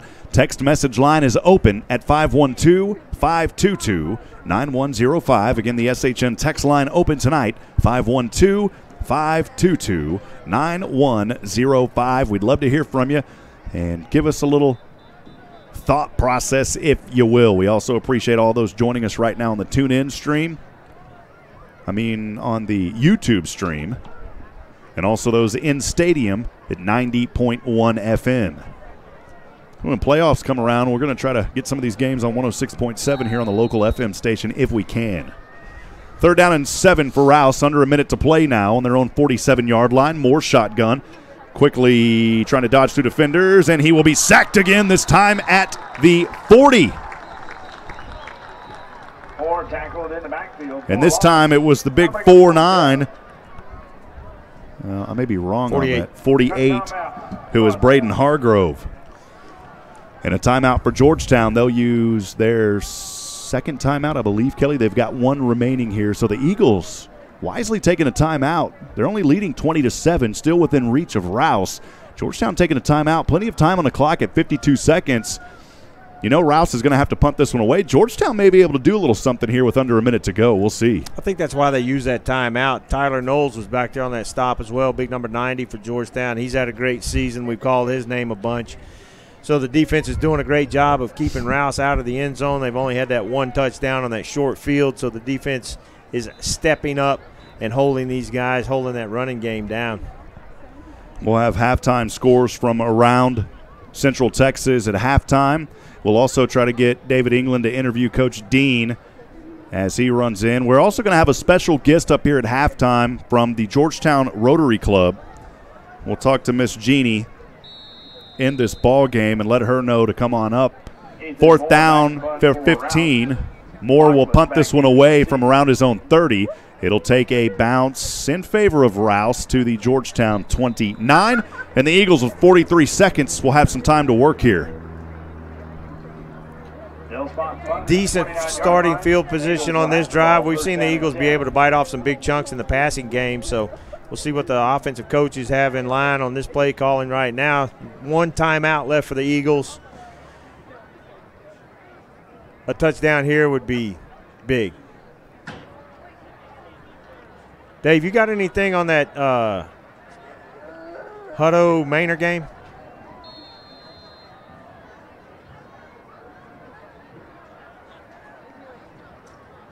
Never mind.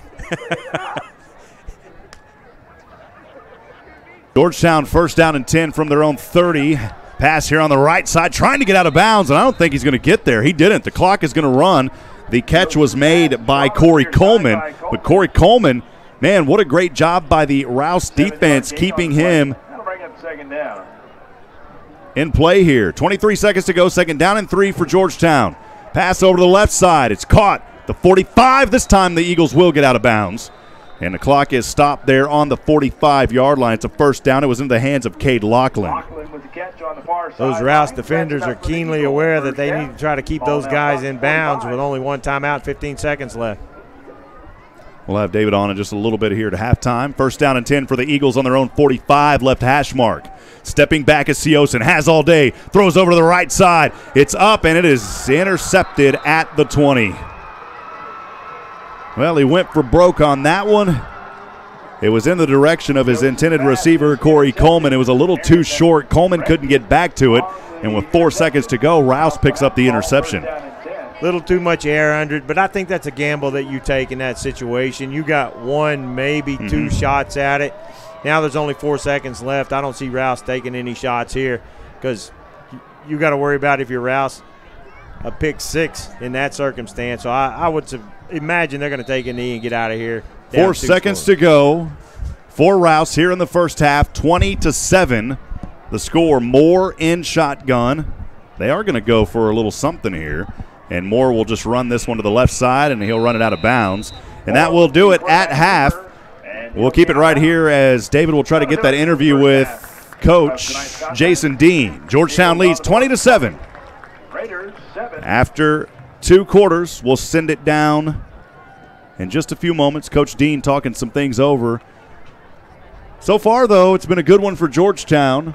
They will get the ball in the third quarter, which is a good thing, and the Eagles trying to build upon that lead. Coach Dean having to navigate through the band down there. We'll send it down to David now with Coach Jason Dean. Coach David? Dean, you've got to be loving the story of this game. Has got to be in the trenches. Talk to us about your O-line tonight. Well, they seem to be playing good right now. I think our defensive line shutting down the running game pretty good, so we're playing pretty good up front on both sides, I think. Yes, sir. It doesn't appear like they're able to do very well up the middle on us, and they're trying to put some stuff out to the outside. What are your adjustments at halftime? Well, we're supposed to go in there and talk about it. Thanks. Good luck. We appreciate Coach Dean. He's not going to tell you the game plan, which is nice. So that's the way Coach is. We appreciate his accessibility, all the things that he does. We'll have an interview up here with Jeannie from the Georgetown Rotary Club, and then we'll talk more with David. 28 minutes to go before third quarter. Stay with us, friends. Georgetown Eagle football on the SHNSports.com broadcast network continues in just a few moments.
Rob Hipp back here in the booth from Georgetown ISD Athletic Complex. Appreciate our good friend, Miss Jeannie McClellan here. Dr. McClellan, is that right? Yes, it is. I got to make sure because Josh is a jokester sometimes. No, but I wouldn't joke about something like that. We can't joke about that. No way. Jeannie, it's been an honor and a privilege. Me being with Rotary now for just over 12 years, and so many wonderful things happened. Something last year that you and David Kellerman co-chaired has turned into such an extravagant event here in Georgetown to honor military veterans and service members and those that also are in police and fire and other service industry. Can you talk a little bit about this great event that is starting here in Georgetown coming up this weekend? I'm happy to. You know how passionate I am about this event.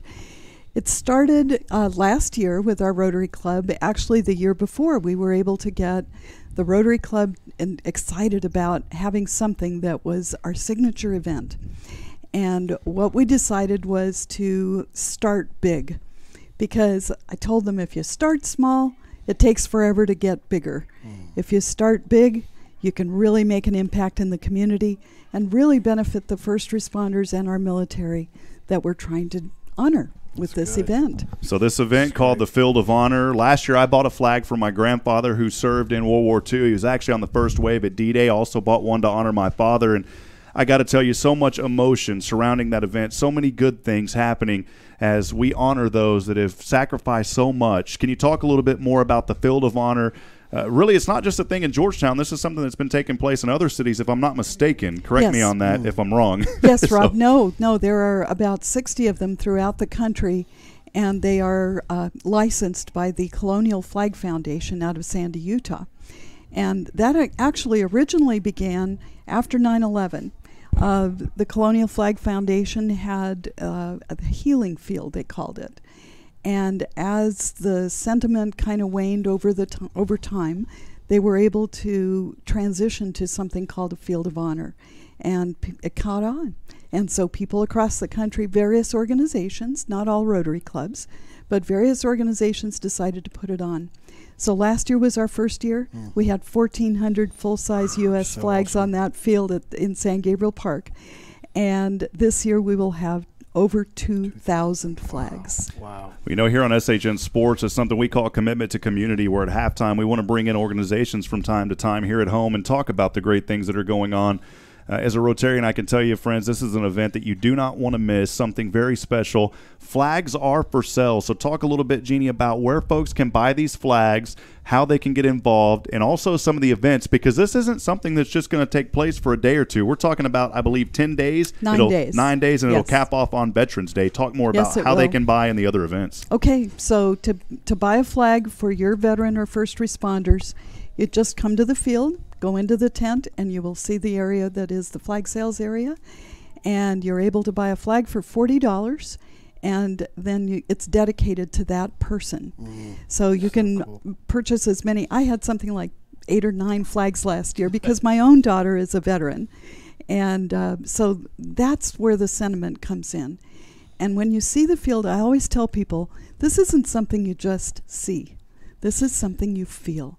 When people walk onto that field, they just fill with emotion, with pride, with patriotism for our country. You know, there's so much negativity right now that this is part of our effort to bring in the patriotism, to educate kids. Rob, we're going to have over 1,000 kids come to the field just from school field trips. And every child that goes on those school field trips, they're going to get a pocket constitution. Wow, how awesome is that? Isn't that great?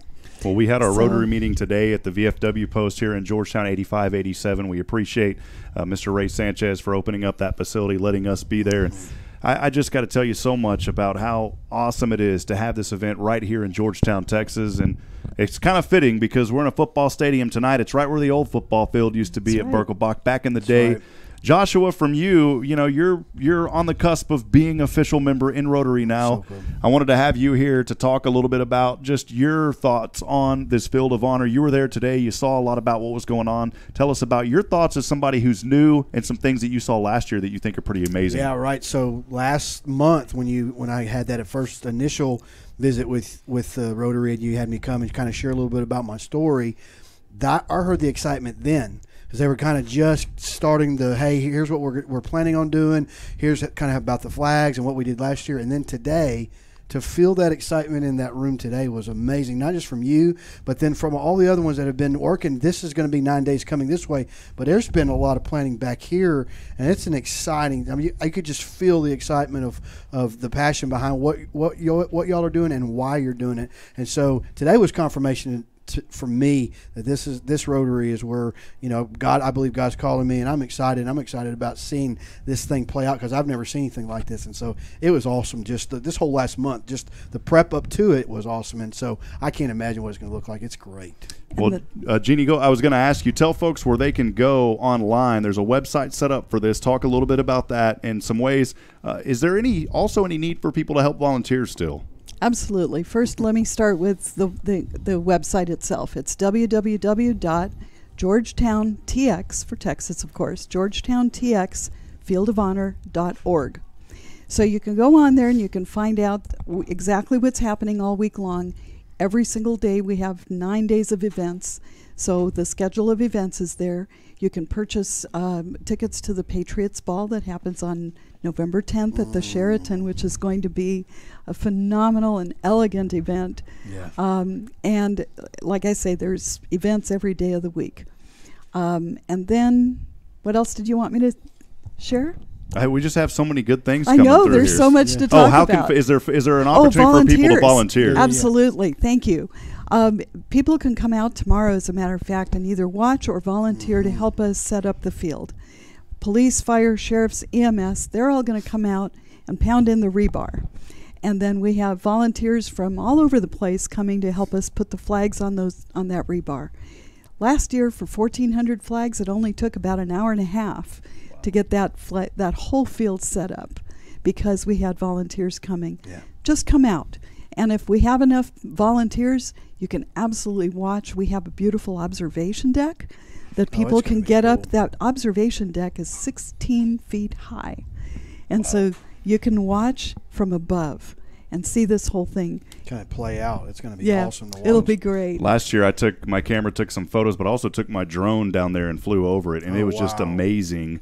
You know, the drone rules now are a little bit more tight, so I don't know if we'll be doing that this year, but pretty exciting things and amazing. So one more time, Jeannie, the website and how much those flags are, and that'll do it. www.georgetowntxfieldofhonor.org.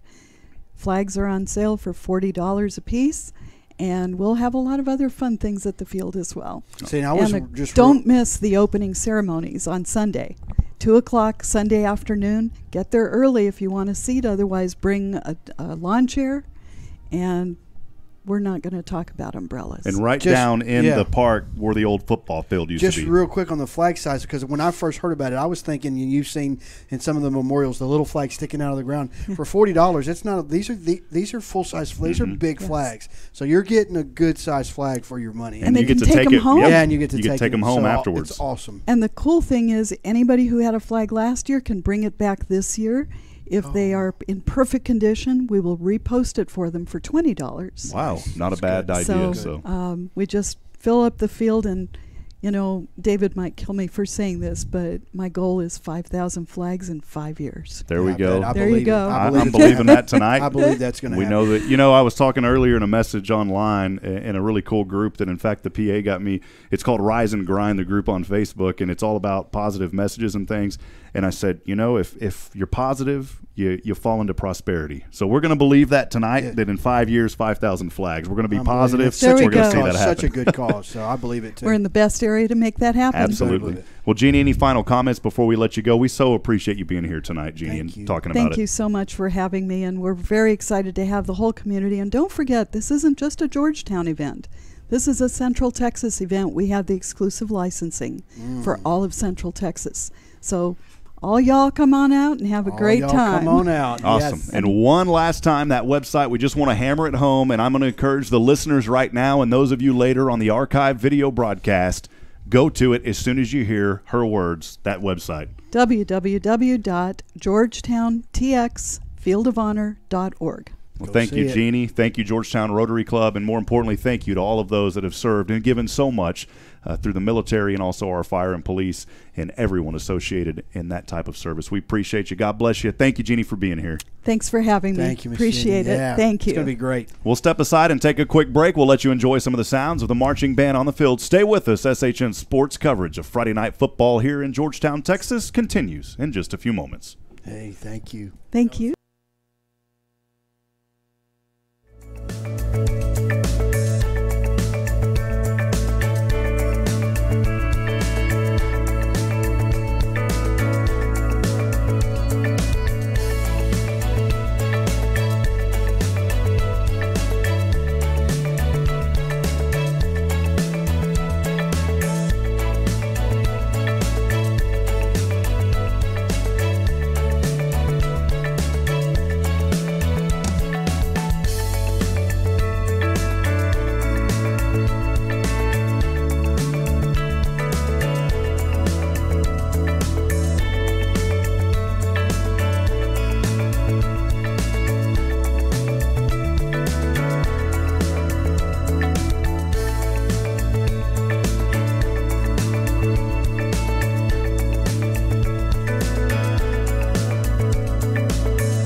Well, ladies and gentlemen, thanks for sticking with us here on SHN Sports Friday Night Lights presentation of Georgetown Eagle football. The Georgetown Eagle award-winning marching band taking the field now. We'll let you enjoy the sounds, and later after midnight, the sights on our video stream. Stay with us, friends. 11 minutes until third quarter. We'll be right back. Georgetown Eagle football continues on SHN Sports.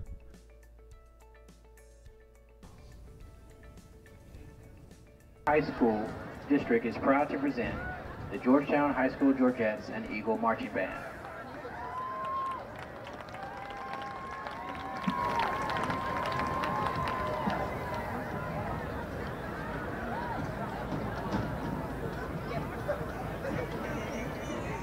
I didn't even get to that part to be able to remember that. It is with the greatest of pleasure that I introduce to you the award-winning Sweethearts of Georgetown, the Georgettes.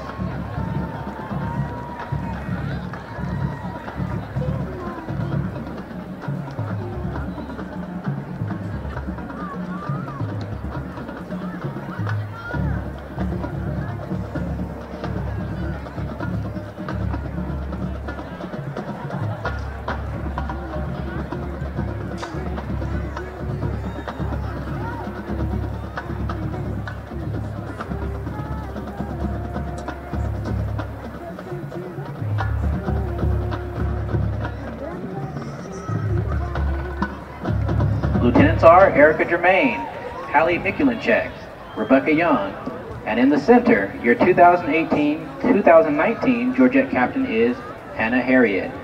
Social of the Week is Annie Morales. Georgette of the Week is Ariel Skelton. Officer's Choice this week is Ashley Lillian. And the Social Butterfly of the Week is Addison Bullion. The Georgettes would like to dedicate this performance to all the Georgette parents. Thank you for your continued support and guidance. We love you. And now, watch the Georgettes as they perform a chair routine to the hit Demi Lovato song, Confident.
Thank you, ladies and gentlemen. How about those Jets? The Georgettes are directed by Miss Nikki Prosser and assisted by Miss Olivia Westmoreland.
Ladies and gentlemen, it is now our great honor to recognize the Eagle Band, Cheer, and Georgette seniors from the class of 2019. We will begin tonight with the Georgetown High School Cheer seniors. We are honored to begin with Miss Madison Conlon. Madison is being escorted by her parents Ray and Angela Conlon. Madison is a captain and has been a GHS cheerleader for 4 years. Madison plans to attend Texas Tech University and major in pre-nursery.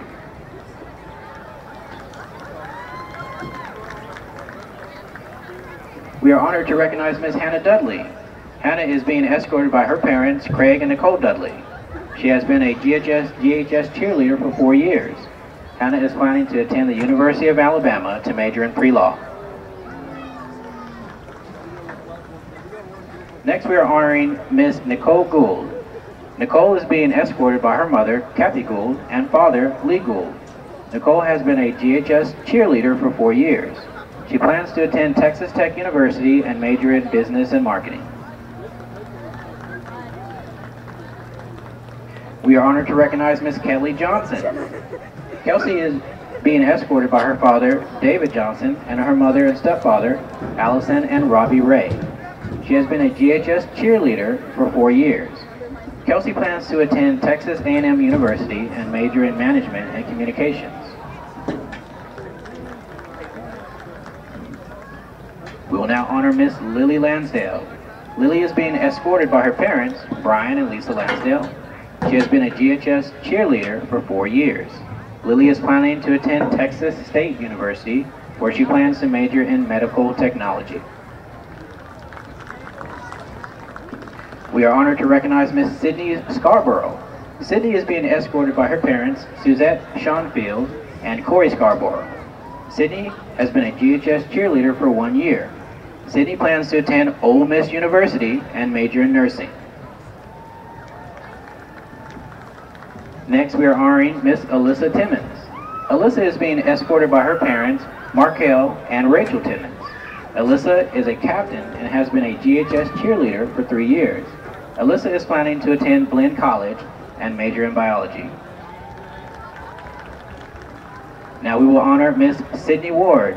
Sydney is being escorted by her mother, Nisha Ward. Sydney has been a GHS cheerleader for 1 year. She plans to attend Abilene Christian University and major in business management. Next, we are honoring Miss Juliana Washburn. Juliana is being escorted by her parents, Warren and Angela Washburn. She has been a GHS cheerleader for 1 year. Juliana is planning to attend Boston University and major in journalism and communications. We will now honor Georgie. Georgie has been the GHS mascot for 1 year. Georgie is planning to attend Brigham Young University.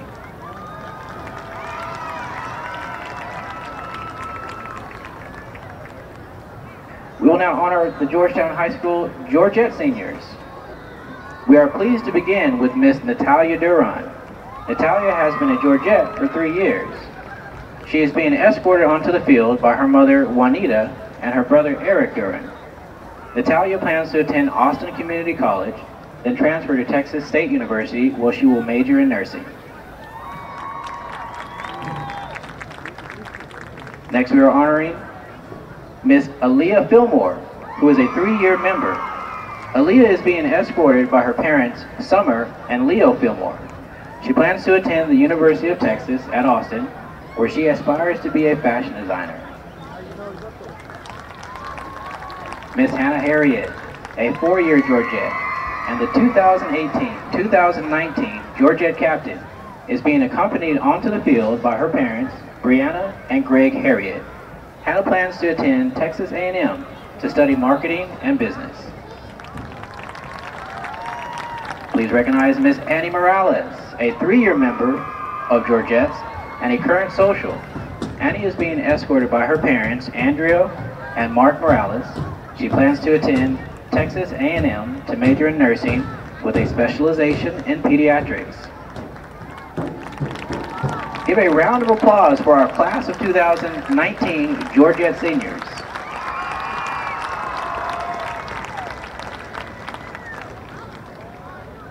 We will now honor the seniors of the Georgetown High School Eagle Band and Color Guard. We are honored to begin with Miss Heather Baker. Heather is being escorted by Kathy and David Baker. Heather plays French horn and is planning to attend Texas Tech University to study biology. We will now honor Miss Megan Baker. Megan is being escorted by Dean Baker. Megan is a member of the Color Guard and plans to attend A&M Corpus Christi to study psychology.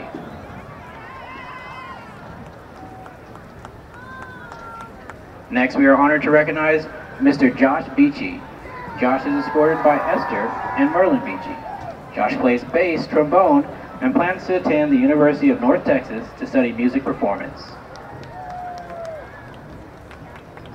Please recognize Miss Emily Burnham. Emily is escorted by Russell and Elizabeth Burnham. Emily plays tenor trombone and plans to attend Middlebury College in Middlebury, Vermont to study architecture and physics. Next, we honor Miss Trinity Cravey. Trinity is escorted by Amber Dalton. Trinity plays mellophone and French horn and plans to attend Texas A&M University to study multiple grand sciences. We will now honor Mr. Joseph Echeverry. Joey is escorted by Roberto Garcia. Joey plays tenor trombone and plans to join the Navy to study economics. Next, we honor Mr. Liam Galley. Liam is escorted by Shelley Galley. Liam plays bass clarinet and plans to join the United States Air Force. Next, we honor Miss Casey Gilly. Casey is escorted by Bridget Irvin. Casey plays trumpet and plans to attend Johnson & Wales University to study neuropsychology. Now we will honor Miss Abby Hart. Abby is escorted by Chris and Curran Hart. Abby is a member of the Color Guard and plans to attend Abilene Christian University to study engineering. Next, we honor Mr. Sam Irwin. Sam is escorted by Terry, Samantha, and Travis Irwin. Sam plays baritone saxophone and plans to attend Texas State University to study music. Please help us honor Mr. Nate Kearney. Nate is escorted by Mark and Jennifer Kearney. Nate plans to attend the University of North Texas to study music education. We will now honor Mr. James Killingworth. James is escorted by Brennan, Teresa, Emma, and Leanne Killingsworth. James plays tenor saxophone and plans to attend Angelo State University to study kinesiology. Now please help us honor Mr. Cole Kohler. Cole is escorted by Jennifer and Aaron Kohler. Cole plays marimba and plans to study video production and radio broadcasting. Next, we honor Mr. Grayson Lane. Grayson is escorted by Rick and Monica Lane. Grayson plays trumpet and plans to major in music education. Please help us honor Miss Emily Langford. Emily is escorted by Alvin and Lori Langford. Emily plays tuba and plans to attend Texas A&M University to study biochemistry.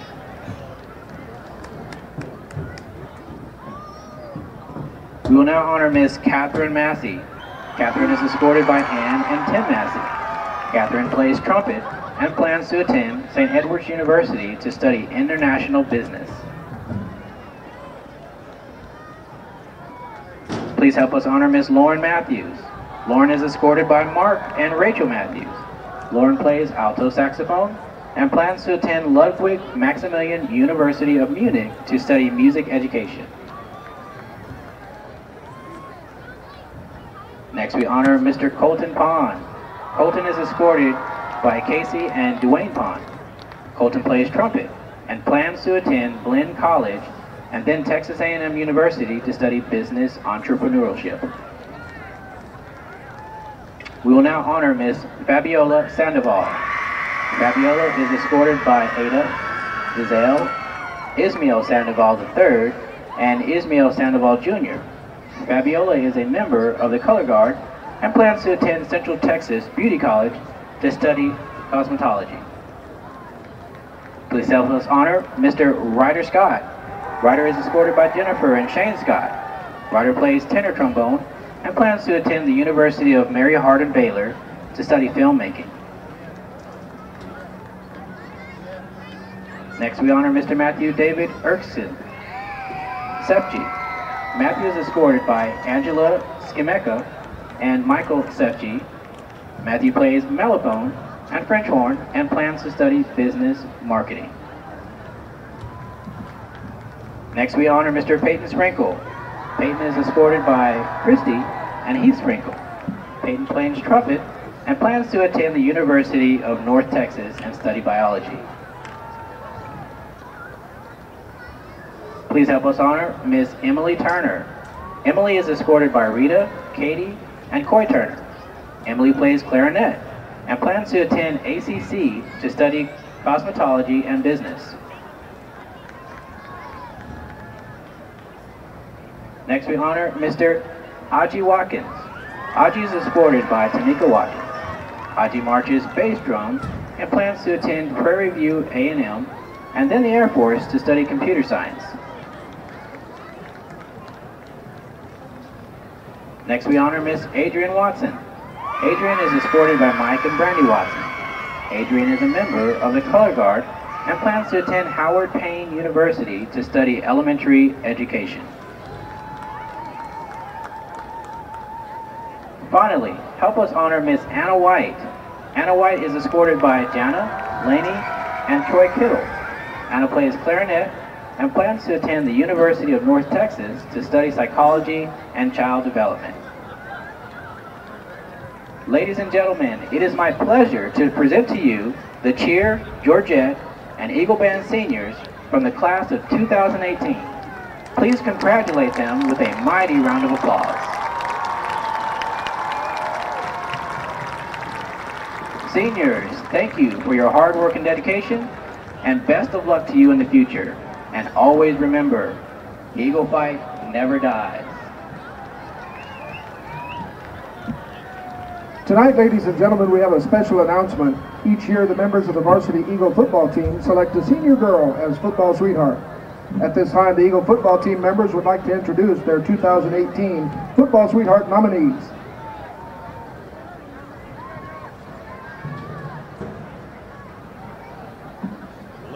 Ladies and gentlemen, we're continuing the broadcast here at halftime. We are honoring those seniors. We'll send you back to the audio now. Sarah is being escorted by her dad, Steve Cannon, and Aunt Karen Roba. Sarah has been a member of the GHS trainer team since her freshman year. Sarah is planning to attend Stephen F. Austin and major in pre-medicine. The second nominee is Hannah Dudley. Hannah is being escorted by her parents, Craig and Nicole Dudley. Hannah's been a GHS cheerleader since her freshman year. Hannah plans to attend the University of Alabama and major in pre-law. The third nominee is Hannah Harriet. Hannah is escorted by her parents, Greg and Brianna. Hannah has been a GHS Georgette for the past 4 years. She is planning to attend Texas A&M University and major in marketing. Earlier this week, the football team voted by secret ballot to select the new football sweetheart for 2018. The results of that tabulation have been kept secret, so the winner could be announced tonight. To assist with tonight's presentation is Mr. Wes Vanacek, principal of Georgetown High School, and varsity cheer coach Nicole Westmoreland. And now the moment these three young ladies have been waiting for. Ladies and gentlemen, the 2018 football sweetheart is Sarah Cannon.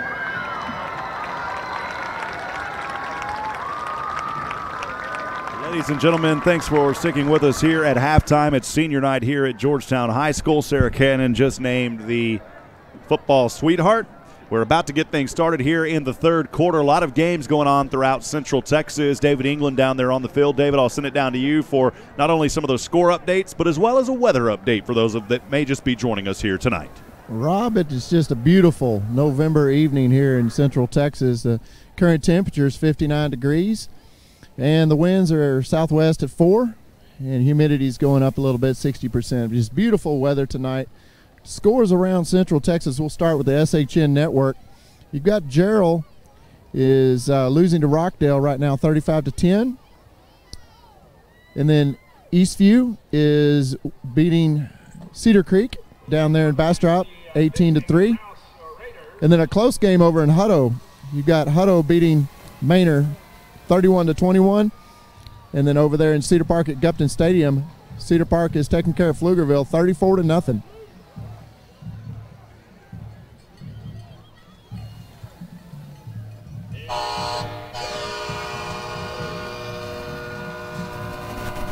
We appreciate those updates. David England down there on the field as Georgetown running through the Flying G, and also the seniors 2019 sign. Rouse coming out of their Red Raider tunnel moments ago. We're set to start an exciting third quarter. Again, thanks for joining us tonight here on SHN Sports, your home for Georgetown Eagle football. You're listening to the most listened to coverage in Central Texas. We appreciate that, and it is an honor and a privilege to be able to bring you Georgetown Eagle football every Friday. And next week going to be on Thursday. We'll have live video of that game on Thursday night. And Brad Tillery will be on that call along with you, Kelly, as I've got the SU Football Weekly Coaches Show with Joe Austin. So I may make it over there in time to do a little sideline reporting or do something, but I will not be on the play call for that. Brad Tillery, who does Georgetown football for me when I'm not available, will step in. You'll really enjoy working with Brad, a very awesome guy. He's done a lot of semi-professional and professional baseball and other stuff over the years, and he always steps in and fills for me. So I know you're excited because you're tired of me. It's going to be exciting next week with me not being there. I am, and I'm looking forward to that. Thanks, Kelly. Great deal. It's brutal in this booth with you, brother. Yeah, thank you, Kelly. You know I love you, Rob. Good thing your microphone's going off. No, I'm just kidding. Folks, it's been fun. We're just about to get started here. Third quarter action brought to you by Todd Hargrove State Farm. Again, Todd Hargrove State Farm, we appreciate your sponsor of Georgetown Eagle football here on SHN Sports. As Rouse will kick this one from right to left. They go for a quick onside kick, and it's fielded by Georgetown around the 46. I don't know if the Eagles were expecting that, but luckily able to fall right onto that ball. Good job there by the Eagles, and that's going to be good field position for Georgetown starting out. It is. I think Rouse is trying to get something going, but Jonathan Neischmer put that to a close and gives the Eagles great field position to start the second half. Excited to see what they've got in store.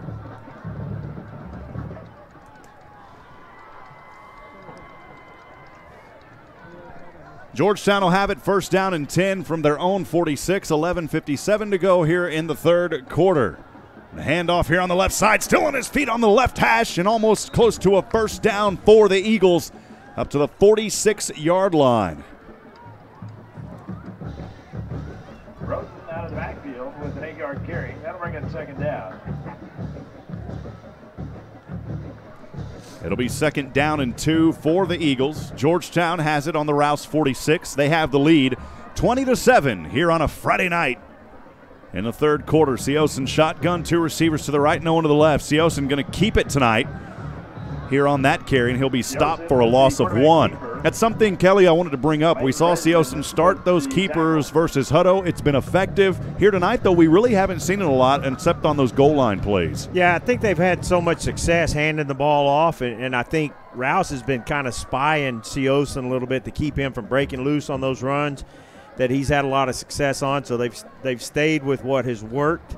That time, the end stayed home and was able to bring Siosen down for a loss. 3rd down and 3 for the Eagles. They've got the ball in the Rouse 47. 10:46 to go, leading 20-7. Siosen shotgun, and this time he will hand off, and his running back will have the first down at the 43-yard line in between the hash marks. It was Xavier Torres picking up the first down for the Eagles. He had R.J. Marino in there as almost as a fullback to open that hole up, give him the first down. Good blocking by R.J. Ball in between the hash marks. 10:25 to go, third quarter. Georgetown leading 20-7. Currently 2-2 and 11-5A Division I. They want to get up one more. They can clinch tonight with a win and a Pflugerville loss. 1st down and 10 for Georgetown on the Rouse 43. Siosen all alone, rolls to the right side. Siosen still looking, now 45, going to tuck and run across the 40. Spins around, and Siosen positive yardage on the keeper. I don't know if that was designed keeper, but he had nowhere to go. And Siosen up to the 36-yard line on the right side. Great run there, and keeper by Jackson Siosen. The Rouse defender came up to make a play, and Siosen kind of froze him a little bit with one little start move and was able to get a good gain on 1st down. So 2nd and short for the Eagles because of that run by Jackson. 2nd down and 3, 9:39 to go. Georgetown on the Rouse 36 on the right hash. Empty backfield again, trips to the left, pass over in the flats to the left, and it's dropped at the 40-yard line. That was in and out of the hands of Cade Lachlan. There was a Rouse defender that ran into Cade after that play, but his momentum was already going. He tried to pull back there at the end. Yeah, Cade turned his head, tried to start running before he had the ball. Goes right back to the basics. You got to watch that ball in all the way, not take your eyes off of it. He's got to want that one back. 3rd down and 3. Georgetown already facing 1 3rd down on this drive. 3rd down and 3 from the Rouse 36. Ball on the right hash. Siosen again, empty backfield. Trips to the left. 2 receivers on the right side. 4 up front, 4 Rouse on the defense. Siosen on the right hash. Passes from the right shoulder, and it's incomplete at the 30. Boy, that receiver for Georgetown, Lachlan, was smacked by Rouse, and he had no chance of holding on to that ball. Georgetown, though, here maybe in the no man's land. I don't know if they're going to go for it here. If not, we'll see Siosen pull back and do a little pooch punt. Isaiah Cash, number 2 for Rouse, came up, made a good hit. The timing almost looked like he was a little bit early, but he was not. Stops the Eagles. 4th down and 3 for Georgetown on the Rouse 36. Siosen is going to go for it here. Looking, passing. Dagger has his man and has the first down just inside of the 30-yard line. The catch made by Dylan Cahill. Cahill with that 8-yard touchdown pass back to open this game on their first drive. Gets another reception here, and more importantly on a 4th down and 3, Georgetown's got the first down. Rouse was kind of hesitant because they thought they made pooch kick. So they left that safety back a little bit farther than they wanted to. He wasn't able to come up and help on that pass. 1st down and 10 from the Rouse 30. Motion here. Handoff to that man in motion is Andrew Denyer, who's done it tonight. Denyer on the left side across the 20, still on his feet. And Denyer in the red zone. Denyer will have it to around the 15-yard line. They'll probably mark him out at the 16 on the left side. That's the 2nd time this evening we've seen Denyer as the ball carrier on an end around, and it's been successful again for Georgetown on the 16-yard line. If he could have kept his feet, he may have scored, but the 16-yard line tackled him. He was out there all by himself. Tripped over that 16-yard line. 1st down and 10 for Georgetown in Rouse's red zone from the 16-yard line. 8:40 to go, 20-7. The Eagles have the lead. Siosen in shotgun, 2 receivers to the right. Siosen will hand off in the backfield. The X-Factor guts it up the middle, and he's got the 16-yard touchdown run. Boy, I don't know who it was on the left side of that offensive line, but they just absolutely opened up a big hole on that left side. Did a great job blocking for RJ, or X-Man, and touchdown. Great run. Great job by that line. They keep it going from the first half, Rob. A drive that started out for Georgetown on their own 46 after the onside kick attempt by Rouse results in a 16-yard touchdown run up the left side for Xavier Torres. The point after kick is up on its way, and this one is good. And Georgetown takes a 20-point lead, 27-7, with 8:32 to go in the third. I'll send it down to David. A great run by the X-Man. Yeah, it was. It was, again, that big opening by that offensive line. Just a really successful drive there, and it chews up some clock, which is good. Rob, we can't forget that drive started with the attempted onside kick by Rouse. Gave Georgetown a short field, so they had not much field to work with. Put the Rouse defense on their heels to start this second half. That's got to take some of the wind out of their sails. Well, coming into this third quarter, Georgetown had 8 first downs compared to 6 for Rouse. They carried the ball 13 times, 99 yards. They're over 100 now. Rouse rushing 23 carries, 54 yards. 24 yards passing for Rouse, 94 for Georgetown, 3 for 8. For the passing for Rouse, Georgetown 9-11 and 1 interception, 31 plays, 78 yards for Rouse, 22 plays, 193 yards there in the third. Kickoff here from left to right. It's fielded fair, caught at the 30.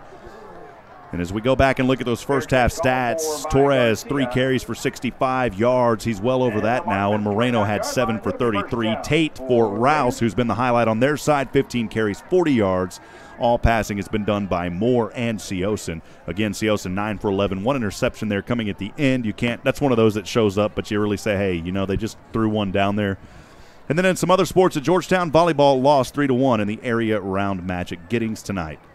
A&M consolidated. So thank you for all those updates. Thank you, Galen Welnicki, for the stats. Rouse will have it for the 7th time tonight here at the 8:32 mark. They'll start on their own 29-yard line. First down and 10. Handoff to Tate on the right side, and Tate will be stopped for no gain. Maybe a loss of 1 back to the 29. Well, that's where they started from, no gain. Yeah, again, that defensive line is just shedding their blocks, able to stop those runs a lot of times before they even get started. Big number 90 back there, Tyler Knowles, along with everybody else on that on that defensive line. A couple of linebackers back in the backfield to stop those runs before they really get going. That Georgetown line's done a great job tonight on both sides of the football. Second down and 10. Ball on the Rouse 29 on their side, trailing 27-7, 7:53 from their 29. The handoff again to the right side. Tate angles his way out of bounds just in front of the 40-yard line as he was chased out by host of the Blue Storm. He may be close to a first down. There is a flag, though, resting at the 41. Yeah, flag. The flag's going to be on number 37, Rob, Taylor Bell. After they got out of bounds, he shoved him towards the benches, so that's who the call is going to be on. We'll send it down for that call. Wow. Dead ball, late hit out of bounds on the defense. 15-yard penalty, first down. Got that official mic down there tonight. Just kidding. We turn up the crowd mic. Hey, man, we want you to feel, you're listening to it audio only until after midnight. You can go back and watch the video. We want you to feel like you're here. A beautiful fall night here in Georgetown, Texas. The stadium about half full on the Georgetown side. A lot of folks from the Leander area making it out to watch their Rouse Raiders play as well. 7:45 to go, third quarter. Georgetown leads 27-7. First down and 10 for Rouse on the Georgetown 44. Right hash mark, Moore in shotgun. 2 receivers to either side. Moore at the 50, still has room, throws it over the middle. Up, has his man almost on the right hand. It's incomplete. Kelly, he reached out for that ball, thought he was going to pull it in. A great effort there by Mark Botello.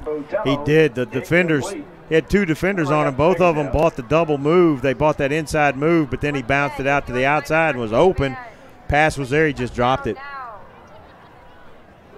Clock stops at 7:38. Time now 8:56 here on a Friday night in Georgetown, Texas.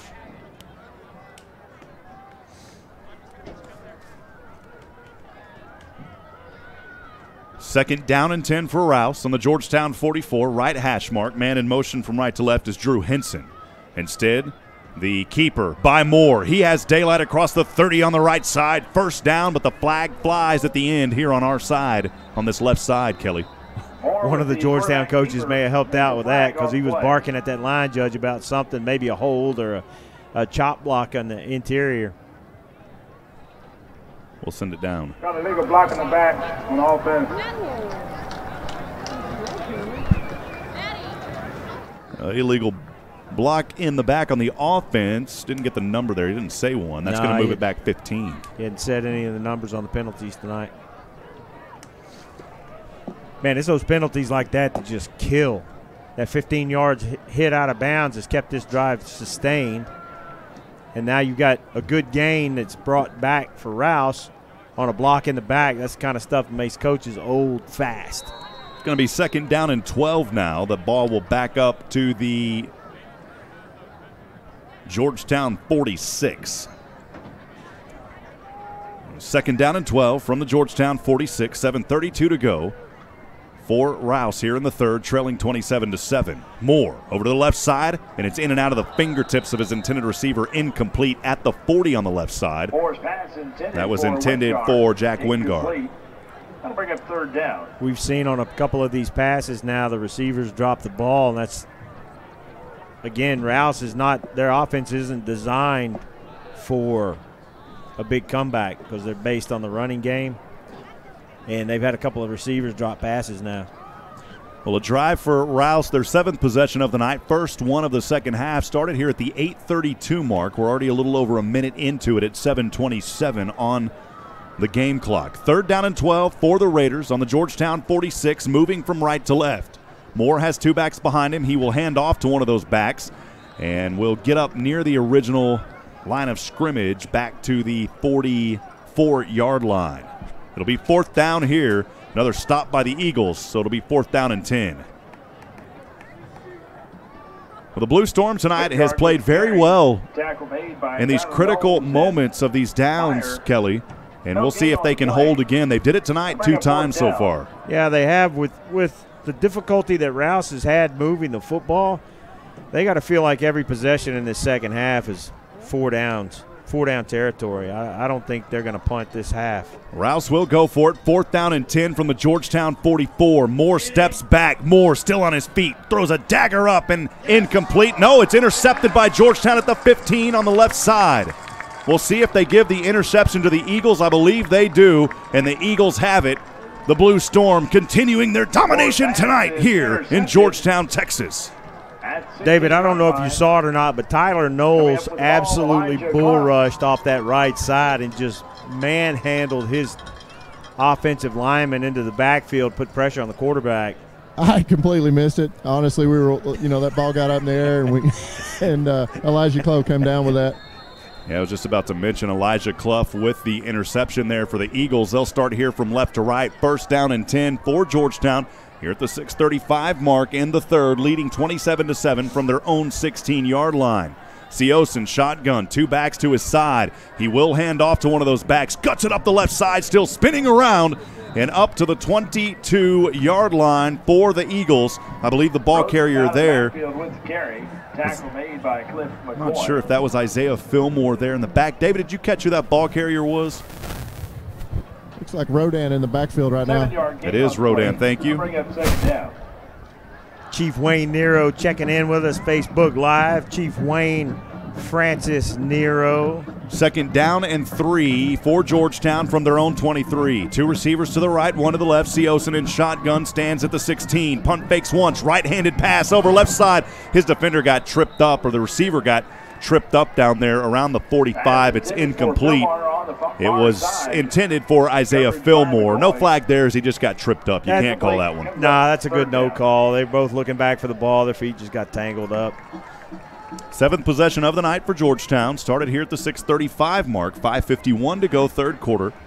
The Eagles holding on to that 20-point lead, trying to go 3-2 here in 11-5A Division I football. 3rd down and 3 from their own 23. Left hash mark. Seosin in shotgun at the 16. 2 receivers split to either side. Rouse showing pressure. It's going to be a free play as they stepped off. Pass over right side. Has his man. Has the completion on the right side by Dylan Cahill. They'll wave that flag off as Rouse was offsides. Cahill got the ball and the reception at the 42. Jackson knew he had a free play there. You saw that flag come in. And I'm sorry, I was watching what Coach Dean was doing. returning the referee's flag to him. That's nice of him. And that's another Eagle first down. 5:45 to go, third quarter. First down and 10 for the Eagles. Leading 27-7. Ball on the 43 of their own side. Siosen in shotgun will hand off. Once again, the ball carrier, Rodan. And Javonte Rodan will power his way forward through two defenders. He'll be up near the first down marker in Rouse territory at the 48. Javonte Rodan coming alive for Georgetown. Javonte did a great job of letting those blocks happen. Patient, waited for it, and then had a good opening. Now it's second short. Great run by Javonte. In Rouse territory now, second down and a short one for Georgetown on the Raider 48 right hash mark. For the Eagles, Siosen, 2 hard counts. He will keep it. Spins around through 2 defenders. What a block. Siosen on the right side across the 40, now the 30. Siosen still on his feet. Siosen is going to take this one to the house, baby. A 48-yard keeper by action. Jackson Siosen, as he goes from the sea to the ocean. The Georgetown Eagles putting on the pressure tonight. Wow, what a keeper by Jackson. What a great run by Jackson. I thought he was stopped for a short gain, but he kept spinning, kept the legs moving. What a great run, Jackson. Just great fun to watch that kid run the football.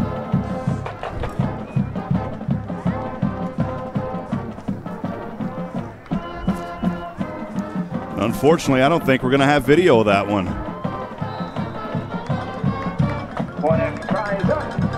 Extra point is good, and after the 48-yard run by Jackson Siosen,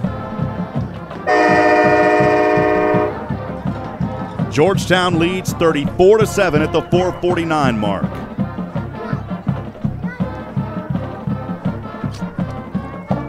Rob, while we got a break, we want to thank Pregame Insurance Group. Pregame Insurance Group, located in Central Texas, is an insurance provider servicing clients in all 50 states. Pregame Insurance Group is designed to fit your insurance needs and help you manage potential risk. Offering a wide variety of insurance products for business and personal needs, Pregame Insurance Group has you covered. For more information, visit them online at www.pigbcs.com. Thank you, Doug Groves and the Pregame Insurance Group, for sponsoring Georgetown Eagle football on SHN. We appreciate you, Doug. Thank you for your sponsorship. Also, our insurance provider. So, again, relationships that we have with folks personally. Back deep to receive number 16, Jack Wingard.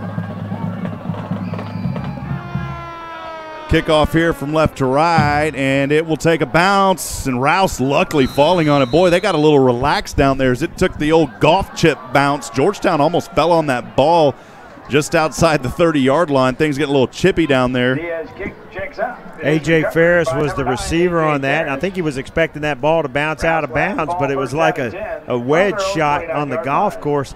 Had a little backspin on it, just hit and stuck.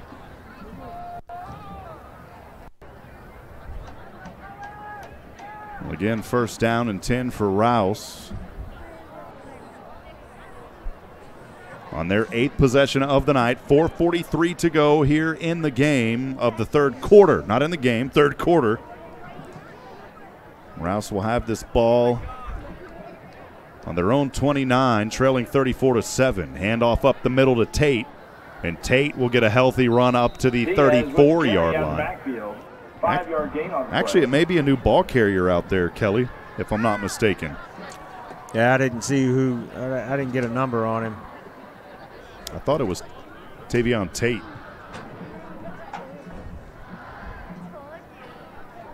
It was. Yeah, that was Tate running the ball. Rob, I think they've lost some confidence in their passing game because down by 27 points, and they're still running the ball. Second down and 5 for Rouse from their own 34. The handoff up the middle. Tate powering his way forward. He'll have a first down. It may be a running back named Diaz. 47. That's get a Rouse first down. Good look on that down here. It is a new back out there. It's number 6. I don't know where I keep hearing the name Diaz from. On the tackle? No, on the run. I believe it's still Tavion Tate out there. He's the back. It's first down and 10 for Rouse. This drive started on their own 29, now resting on their own 46. First down and 10 for the Raiders. And this time the keeper by Moore, and he will be slammed with carry over the right side. on the right side. He'll be tackled at the line of scrimmage. No gain on the play. That'll bring up second down. And Ethan Moore with the keeper. Good job by the Georgetown defense of stringing that run out to the side. No place to go out there. That's where Rouse was having their success a little bit earlier, but Georgetown has made some adjustments on defense and started pursuing that really well on the outside. Man, I was hoping we would have that video of Jackson moments ago, and unfortunately I think the feed froze on us. May have to get that one from Georgetown later. Second down and 10. Rouse from their own 46. Handoff on the left side this time, and no gain on the play. The ball carrier again, Tavion Tate. Be third down and 10. Blue Storm doing a great job here in this third quarter. The Eagles leading 34-7 here in this 11-5A Division I matchup. They are. You heard Coach Dean in the interview that our David England had with him talk about how well they've done defending that rush. And now we see what those adjustments are. 2:15 to go in the third quarter. Rouse trailing 34-7, third down and 10. In between the hash marks on their own 46. Moore all alone in the backfield. Throws a right-handed pass and right off the chest and incomplete, but a flag flies at the end of the play. The intended receiver to Botello. Yeah, I think they're going to say he was there early on the defense, but it sure looked like a good play to me. We'll send it down to the field now for the official call. Pass interference on the defense. It is pass interference on the defense. That'll move the ball forward. David, what'd you see down there, man? Rob Kelly, it's not quite Christmas yet. It's a little too early to be wrapping presents. He had them wrapped up completely. Well, I think some of the major big box stores would tell you otherwise. They've already got their Christmas trees out, man. Dave, was he early? Oh yeah. He was all over. Okay. Yeah. First down and 10, now in Georgetown's territory. Rouse on the own 44. Tate, the ball carries. He flips over a defender at the 40, and his knee went down at the 39. Tate was wanting to run away with that, but his knee was down. Nonetheless, a healthy carry up to the 41-yard line. A 5-yard gain. It'll be second and 5, Kelly. I think that was Nick Petter that came up and just absolutely cut the legs out from underneath the ball carrier. And his head actually hit the ground first. Head and shoulders hit the ground first. That's when that ball popped out. But Petter just laid the wood to those knees. Wow. Second down and 5 from the Georgetown 39. Rouse is on the right hash, trailing 34-7. Incomplete up the middle as Moore trying to throw one. Boy, he could have went all the way for a touchdown if Wingard could have caught that, but it was just out of the reach. Incomplete around the 30. It'll be third down and 5. Some confusion in the defensive backfield on the coverage there. Receivers crossed, and Georgetown didn't pick up the inside guy in the flat.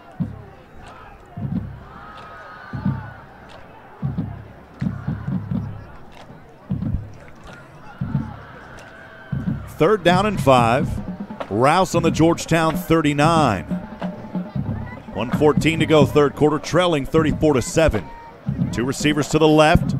Moore going to keep it here on the right side, and Moore angles his way out of bounds as the first down marker falls to the ground. We'll see if he got there. He may have. They're on that right side, and it is a Rouse Raider first down at the 34. First down, ball spotted at the Eagle 34-yard line. Defense is going to have to stiffen up now and stop this drive. Keep Rouse out of the end zone. This is an opportunity for Georgetown to keep their foot on Rouse's neck and just shut this game down.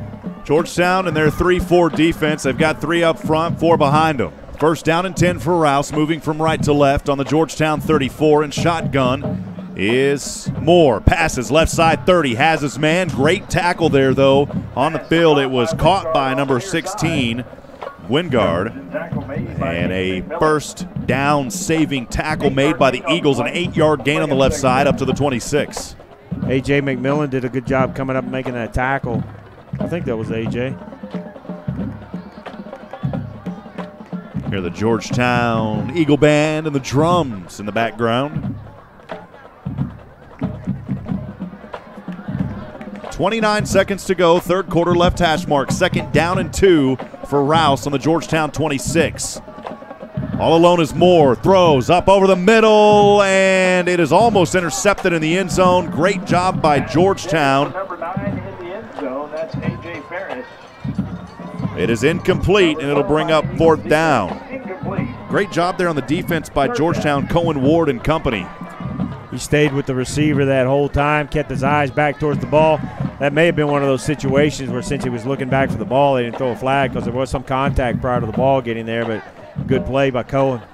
Speaking of Cohen, talked to his dad before the game.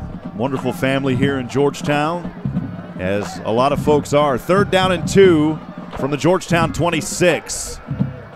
Moore will keep it, and Moore will run for a few more, and he has the first down. A yard farther than what he needed to the 23. Had to get to the 24, got to the 23, and it's a first down for the Raiders. They have been moving the chains here on this drive, Kelly.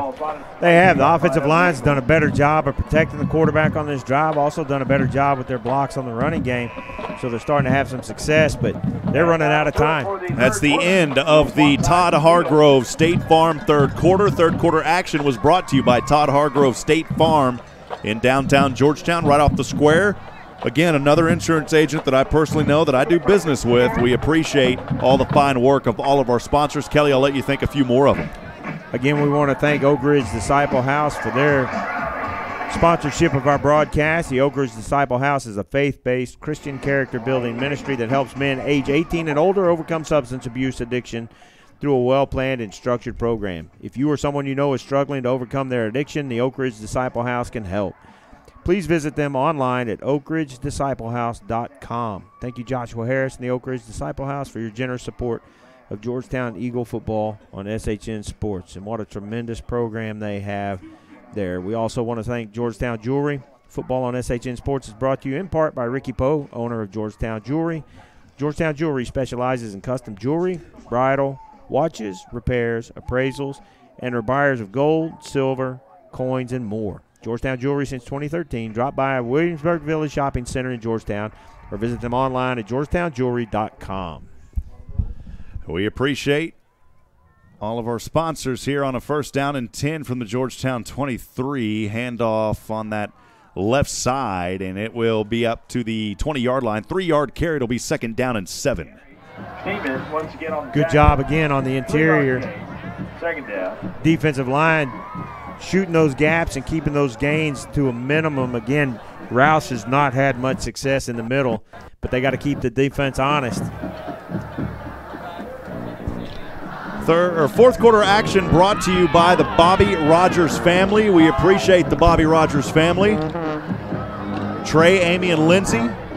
We'll get more to Bobby here in a few moments. 2nd down and 7 on the left hash from the 20. Still on his feet, powering his way forward. Another first down near the 10-yard line as he moved back in between the hash marks. Tate, the ball carrier. Good push, and the Georgetown defense got there at the end of the run, but offensive line was able to, on that left side, open a hole. Running back got through it.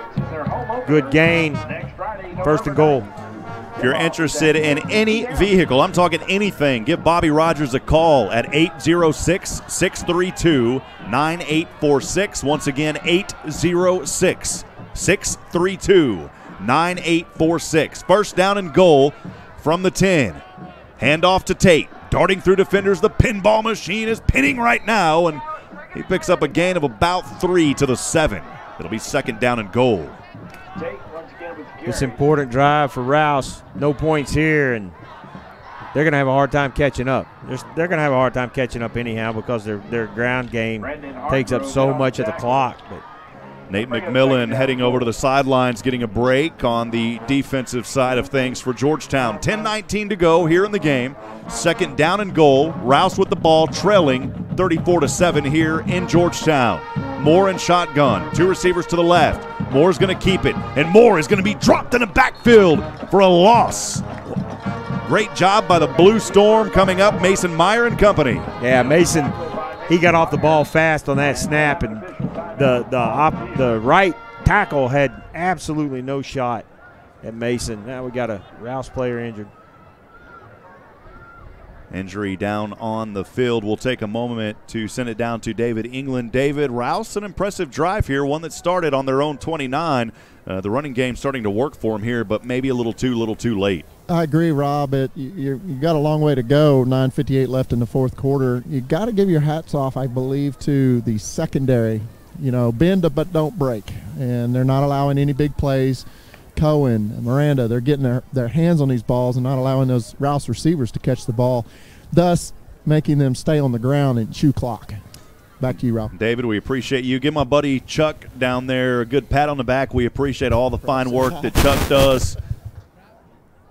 We appreciate Chuck so much. He does so much photography, not only for Georgetown High School, but for Southwestern University. And Kelly, I know that you don't join us for the Southwestern games, but we will be on the road tomorrow leaving at 10 a.m. as Southwestern travels to Brownwood. We're going to stop at Underwoods and get some good lunch. And Southwestern will play Howard Payne University. Southwestern eliminated from the playoffs in the ASC, but still trying to get a couple of last wins. They've got one more game on the road at Howard Payne and then finishing off the season the following Saturday right back here at home at Birkelbach. If you can come out, please support the Southwestern Pirates and Coach Joe Austin and the wonderful staff that they have there at Southwestern University. Rob, they've done an amazing job building that football program back up. They were conference champions last year or the year before?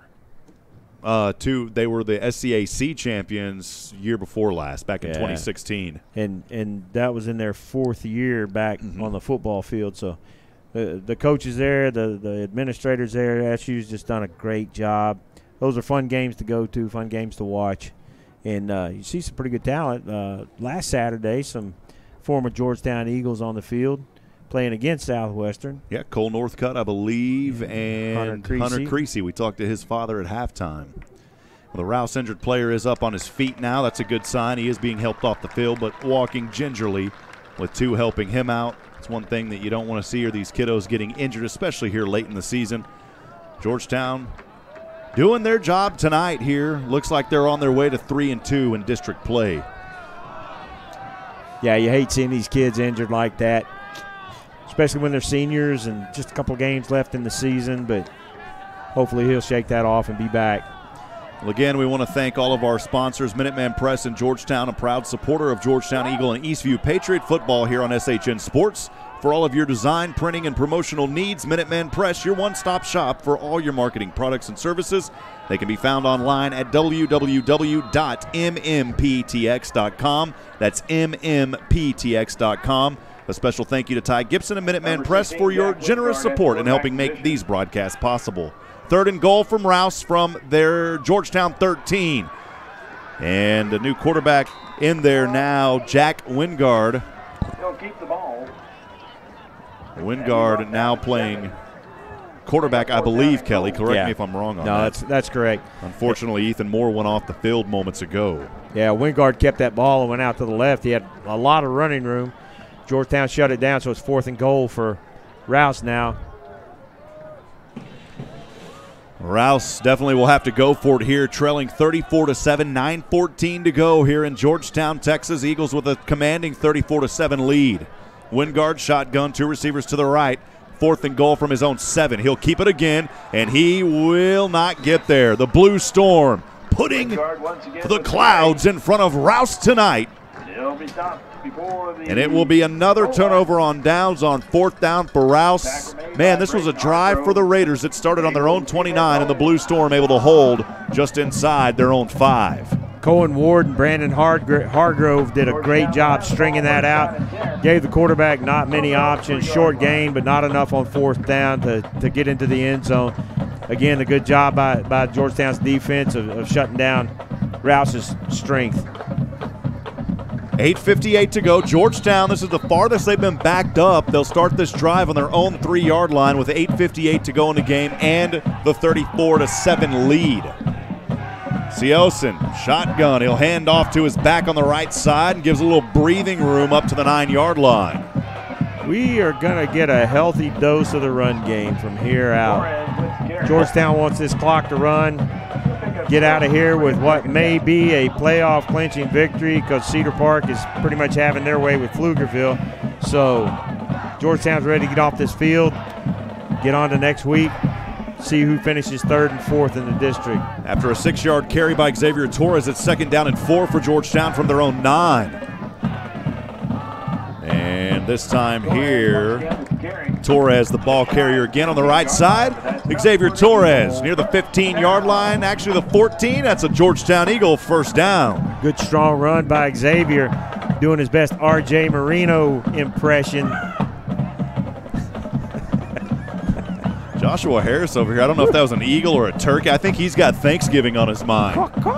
Sound like a bird? I have no idea, Josh. First down and 10. Georgetown from their own 14 on the right hash. Siosen going to carry it here. Keeps it across the 20. Siosen well on his way to the 30 as he angles his way out of bounds. Action, Jackson Siosen with another healthy run up near the 30-yard line on the right side. He took a big hit at the end of that.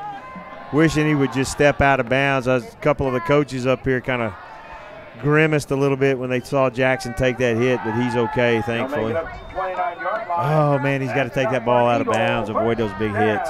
Georgetown Eagle first down and 10 from their own 29 on the right hash. 7:33 to go, leading 34-7. Siosen shotgun.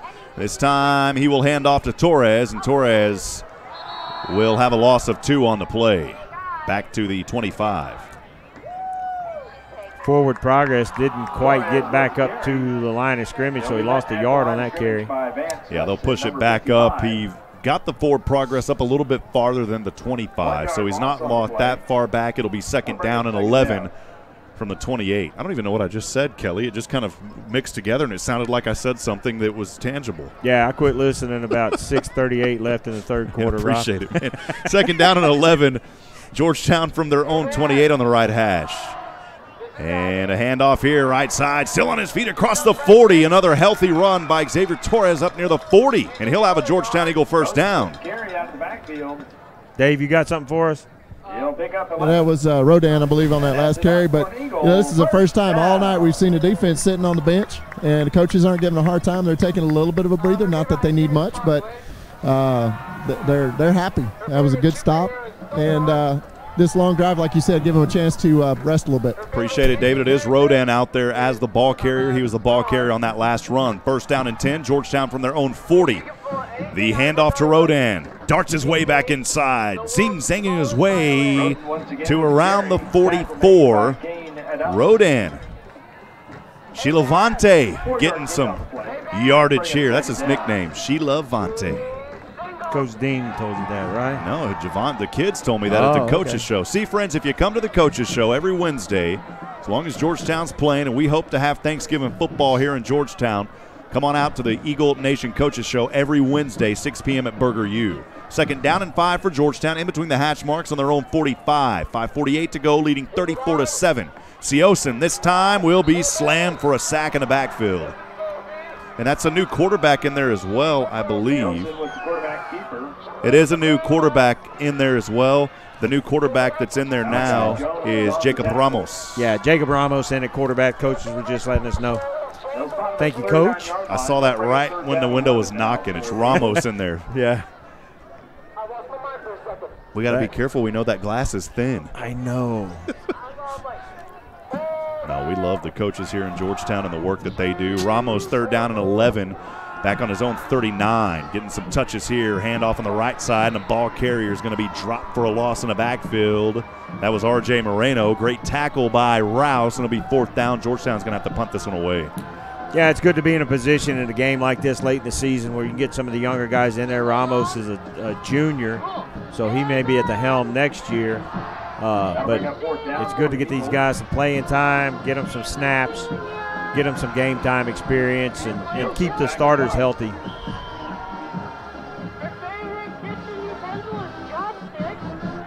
Georgetown will be set to punt this one away on a 4th and 13. Siosen back to punt here as he comes back in as the punter. Low snap. Siosen will get it off at the 15 barely as it was almost blocked, and it's going to take a roll out of bounds around the 41-yard line of Rouse. 4:16 to go. Georgetown in control, leading 34-7. Kelly, over to you. Rob, again, we want to thank Minuteman Press for their support of Georgetown Eagle and Eastview Patriot football on SHN Sports. For all your design, printing, and promotional needs, Minuteman Press is your one-stop shop for all your marketing products and services.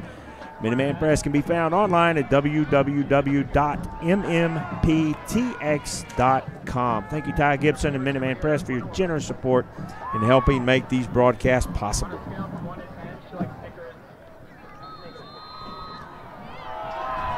First down and 10 for Rouse on their own 40.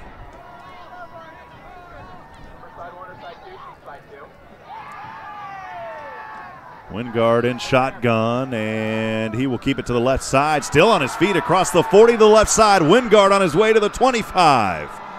A little run right there by Wingard on that keeper, all the way from the 40 of his own side of the field into Georgetown territory. They'll mark him out of bounds at the 25. Oh, they'll mark him out at the 30.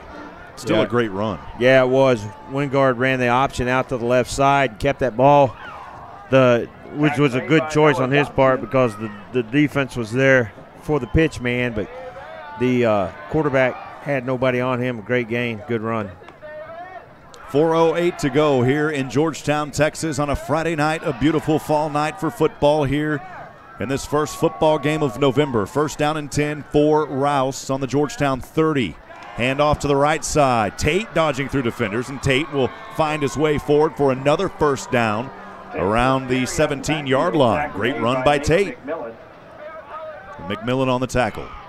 A couple of newer faces on the field, but still got some of the starters out there.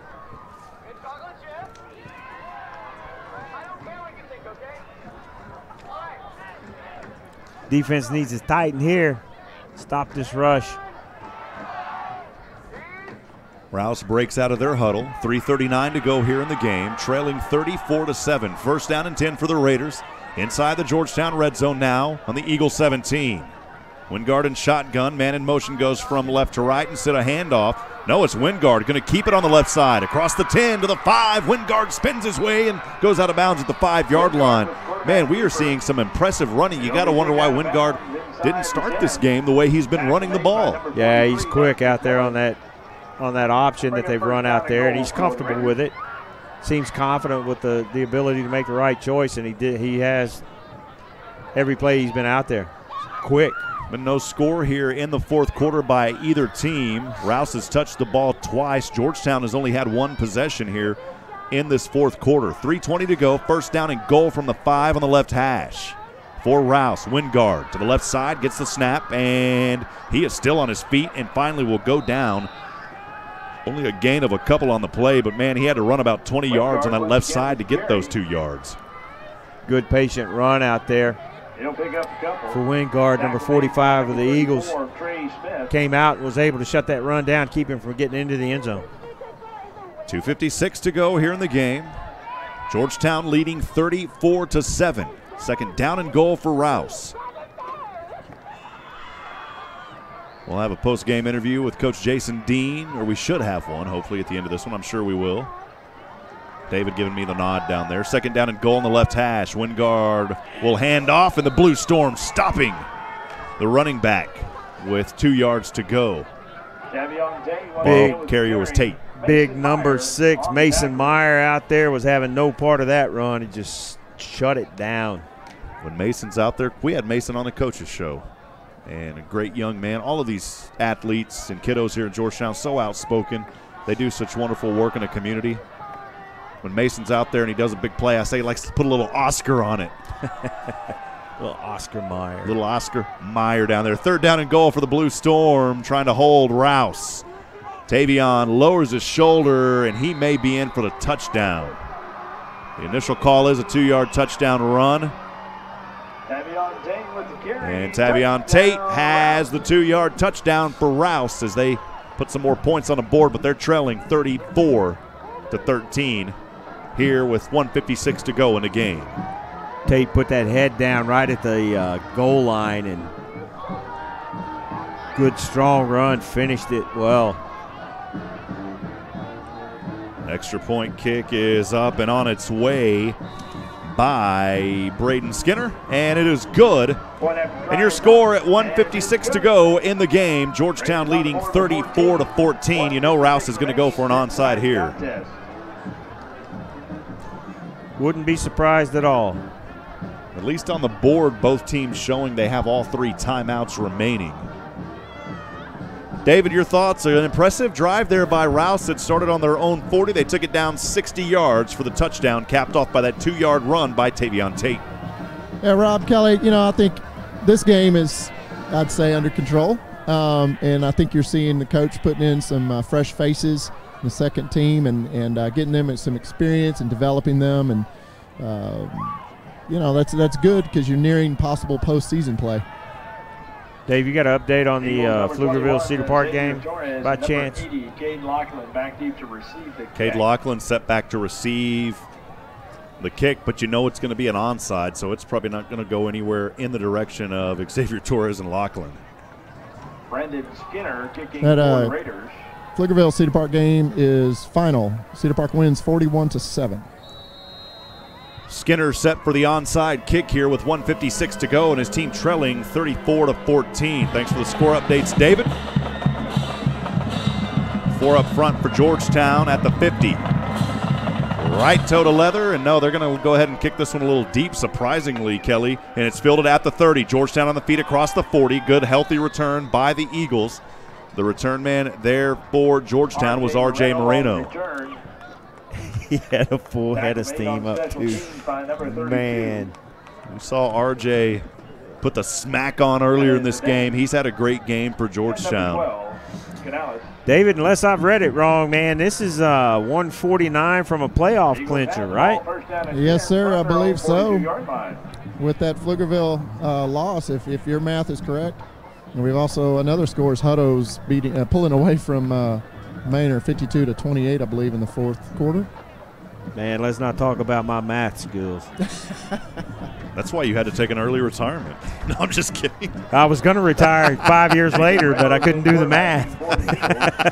Pulled the trigger at the wrong time. GPD's finest, ladies and gentlemen. No, we appreciate you, Kelly. Yeah, I'm sure you do, Rob. First down and 10 for Georgetown on their own 42. And a handoff here to Rodan on the left side, and he'll be stopped for a loss of 2 back at the 40. Jacob Ramos, I believe, still in there at quarterback. Man, my eyes, I've even got glasses tonight, and the glasses don't work with the binos, man. It is Ramos still in there at quarterback.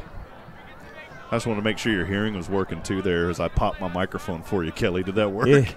It was working. Now my eardrums are bleeding severely, but we'll be fine. Oh, my goodness, man. I put these glasses on. It's like it's HD, baby. It's a whole new ball game. Second down and 12 for Georgetown, 1:08 to go, leading 34-14 from their own 40. Ramos, the handoff up the middle. Rodan spins around, and he'll get it up back to near the original line of scrimmage. Actually only give him 1 yard.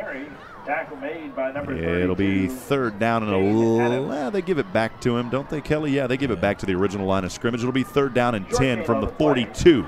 Yeah, the glasses on sooner. We may have known Jacob Ramos was in there sooner than we did without the coach banging on the glass going, hey. Yeah, I kind of hate that. That's really David England's fault down there on the sideline for not telling me. So, David, I'm going to put that one on you. Thanks, David, for not telling me about Ramos earlier. Just kidding, David. He's laughing. Third down and 10 for Georgetown on the left side. 27 seconds to go. Ball on their own 42. Ramos in shotgun. Rodan behind him. He will hand off. Rodan guts it up the middle. Rodan still on his feet, powering his way across the 50, and he's got a Georgetown Eagle first down, and that should do it. As the clock will temporarily stop. And then it'll start rolling here in just a few moments. Ball spotted at the Rouse 46. Coach is putting up and smiles on their faces tonight. We appreciate the Georgetown Eagle coaching staff and all the fine work that they do. As the clock runs down, stay with us. We'll have that interview with Coach Jason Dean, post-game stats, and more. As this one will tick to 0. Georgetown will go 3-2 in district play. They win tonight's contest 34-14. Kelly, a good game for the Eagles. They needed it. They got it. They took care of business tonight. It was, Rob, and not so right to do it, but people sometimes beat up on the coaching staff or beat up on other people. But I tell you what, this coaching staff has done a great job with their play calling, mixing it up. The offense looks great. The defense just shutting down running games. They've done a great job this year, and we're in the playoffs, baby. Yep, I believe so. If the math is right, congratulations to Coach Ricky Beatty, Coach Vieira up there. And again, if the Kelly DeVoll recent GPD retiree math is correct, Georgetown shall have clinched a playoff spot tonight. Man, Joshua Harris has the pink socks on tonight, man. Hold him up. And, Hold him up. Hold him up. It's like the Simpsons donuts, man.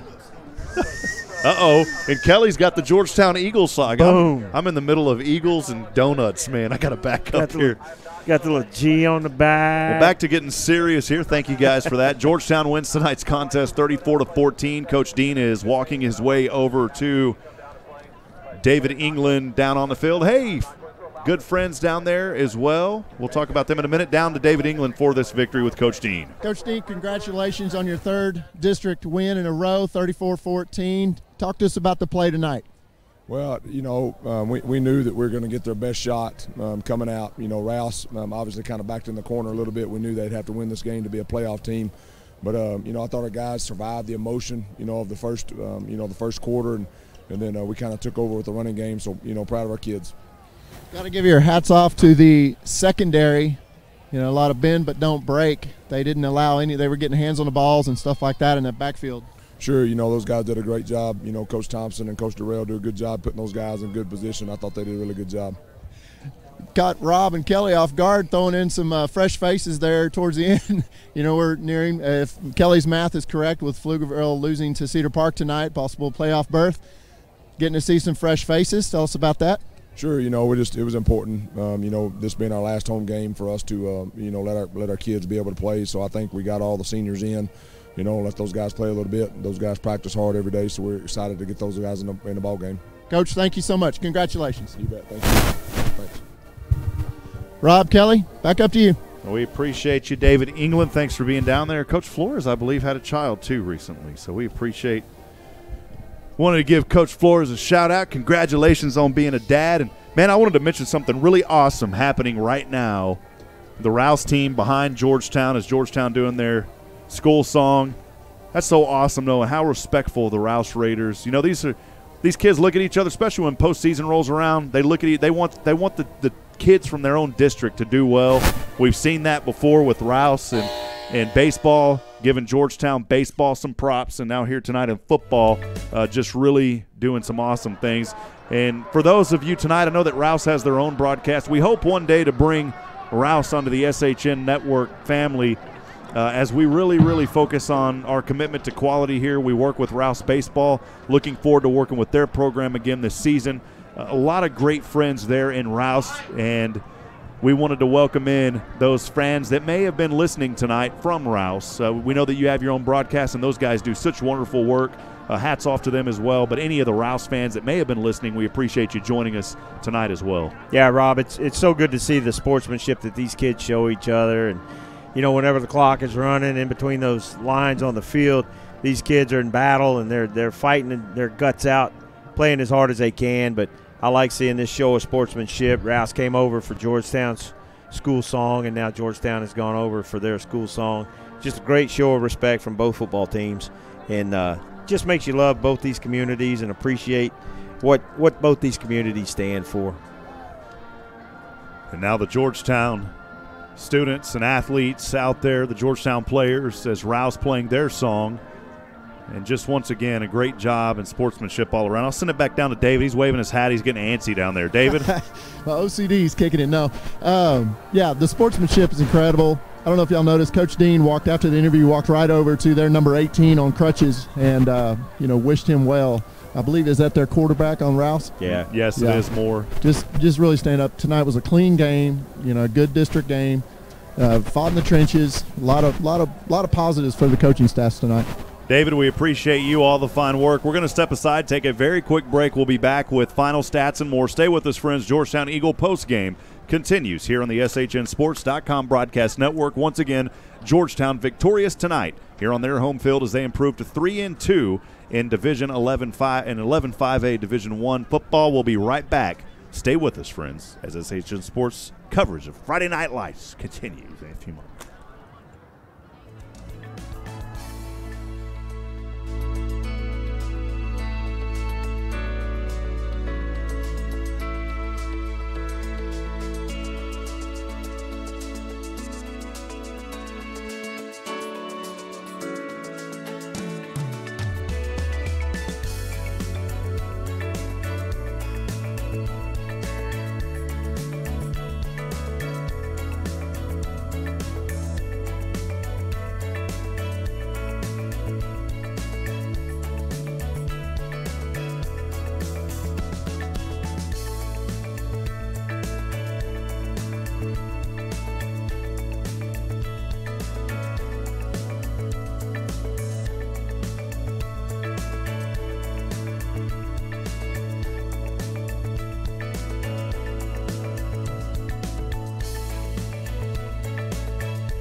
Ladies and gentlemen, welcome back to post-game discussion here on SHN Sports. Rob Hipp alongside Kelly DeVoll. Thanks for joining us here tonight as we quickly go over the final numbers here from this ball game. Kelly, a great game for Georgetown. They came in to their home field. They took care of business. They did what they had to do tonight, and they're victorious over Rouse 34-14. Your final thoughts on this one before we look at the stats? Rob, you have got to give both lines, the offensive and defensive lines, credit for this game tonight. Those guys just controlled the line of scrimmage on both sides of the football, did a fantastic job, and they are probably the reason why Georgetown was so successful tonight. Well, as we look over the stats here, thank you, Galen Welnicki, for the fine work that you do here in the booth, helping us. You know, it's our goal to bring a most dynamic coverage that we can, and not just to say, hey, look at what we're doing. That's not why we do it. We do it to promote the kids and to really our goal is to really put on as much of a professional production with the resources that we have that we can. And I just wanted to give credit to Galen because we couldn't do what we do without the fine work that he does with stats. Joshua Harris helping us, Nathan Height. Again, blessed to that. We owe it to the kids in the community. That's why we do what we do. We'll look at the final stats here. Rouse, 17 first downs. Georgetown with 20. Rouse tonight, 46 carries. Man, they had 168 yards on the ground. But let's look at Georgetown, 33 carries. They finished the night at 264 yards. Wow. I always joke around and say, you better call the warranty company because tonight the turf got a little tore up down there on that running game. Passing for Rouse, 32. Georgetown, 120 yards. 4 for 14, 1 interception for Rouse. Georgetown, 11-16, 1 interception as well. Total plays, 60 total plays, 200 yards, right on the money for the Rouse Raiders. Georgetown carries 49 total plays of offense, 384 yards tonight. Of course, most of those on the rushing end. No fumbles tonight for either team. Rouse, only 1 penalty for 15 yards. Georgetown did a great job as well, 2 penalties for 25. And if you go down and look at all that, you add everything up, Wingate goes 6 rushes for 53 yards before he stepped in as quarterback.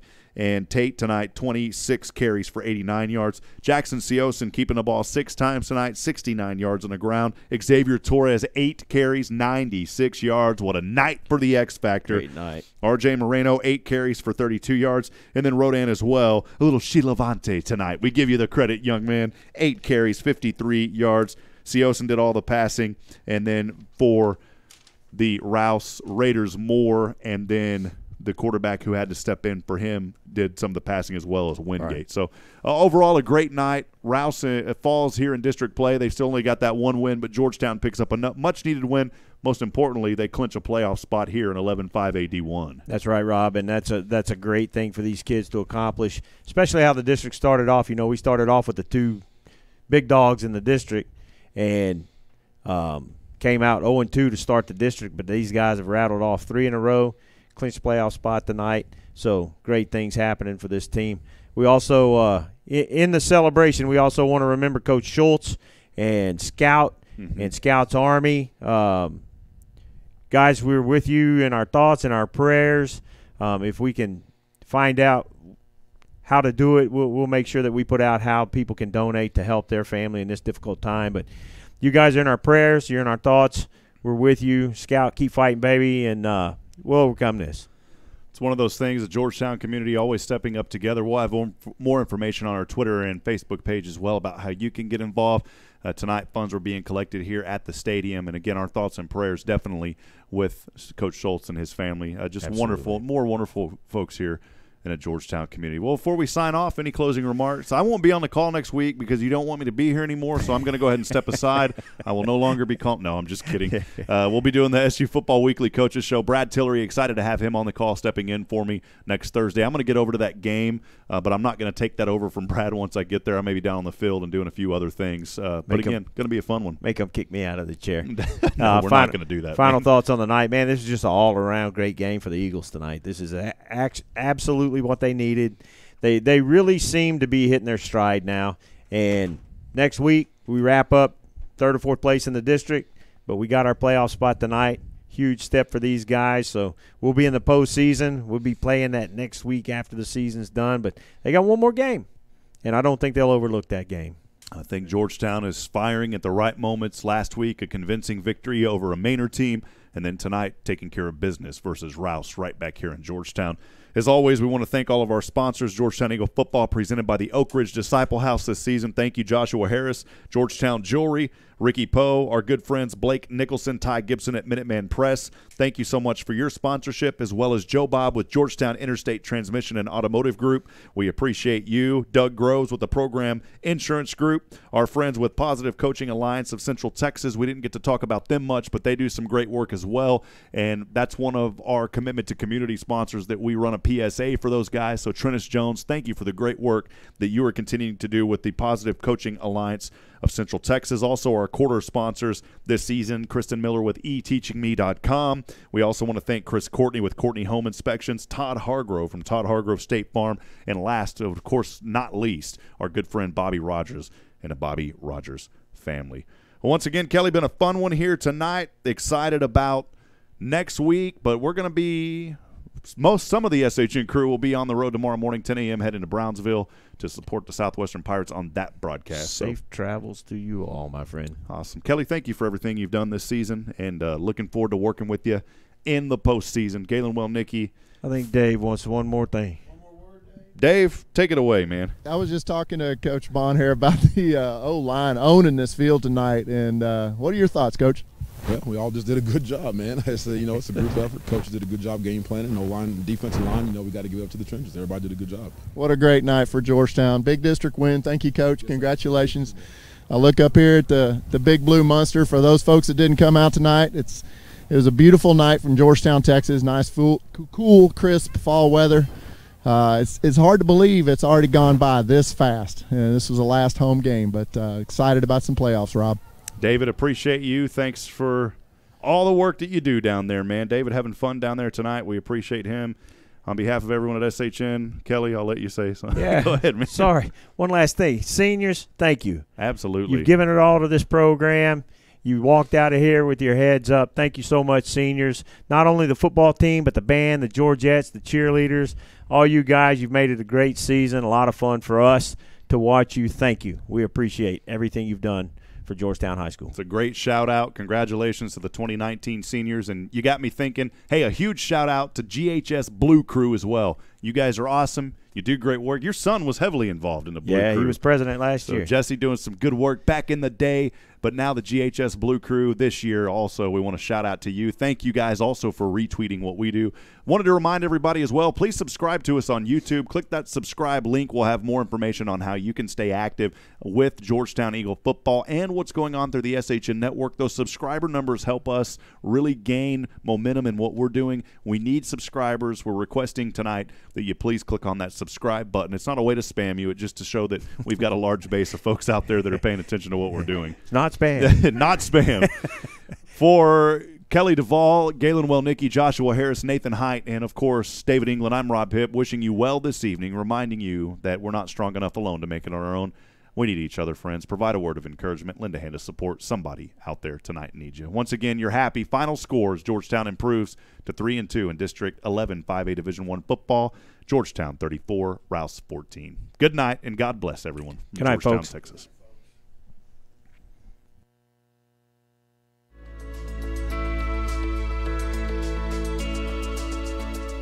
Have you seen the culture around youth sports lately? The short-sighted, sometimes ugly win-at-all-cost attitude has driven many kids away from wanting to participate.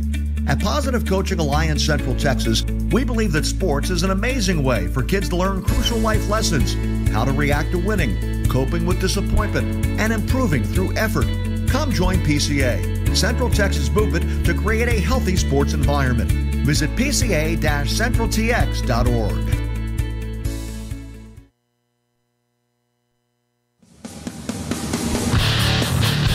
An RBI single for Wyatt Childress. And coming around to score will be Luke Seaback. Georgetown leads 2-0. 2-2 pitch. This one over to left field. That's a base hit and a run scored. And that may be a stand-up double for Ryan Knight. And it is Ryan Goodnight as he brings in Wyatt Childress. Now we can say it, baby. The grill is starting to cook. Bring on the ribeye. It's on the way. Bounces. That's going to be a wild pitch. And that will advance the runner over to third. Georgetown's not going to be able to do it. Got him! He got him in time, but he got him! That is it! That's the game! That is the game! Georgetown wins! A wild pitch. The runner takes off the third. What a play by Georgetown! Reese, talk about how much this win feels for you guys here in this ball game. I was extremely confident in my team behind me because I know whatever I do, I got my guys behind me, backing me up, and they always got my back. Oh, man, it's unreal. And this team is good over here. We came out here, did what we were supposed to do, and came off the road.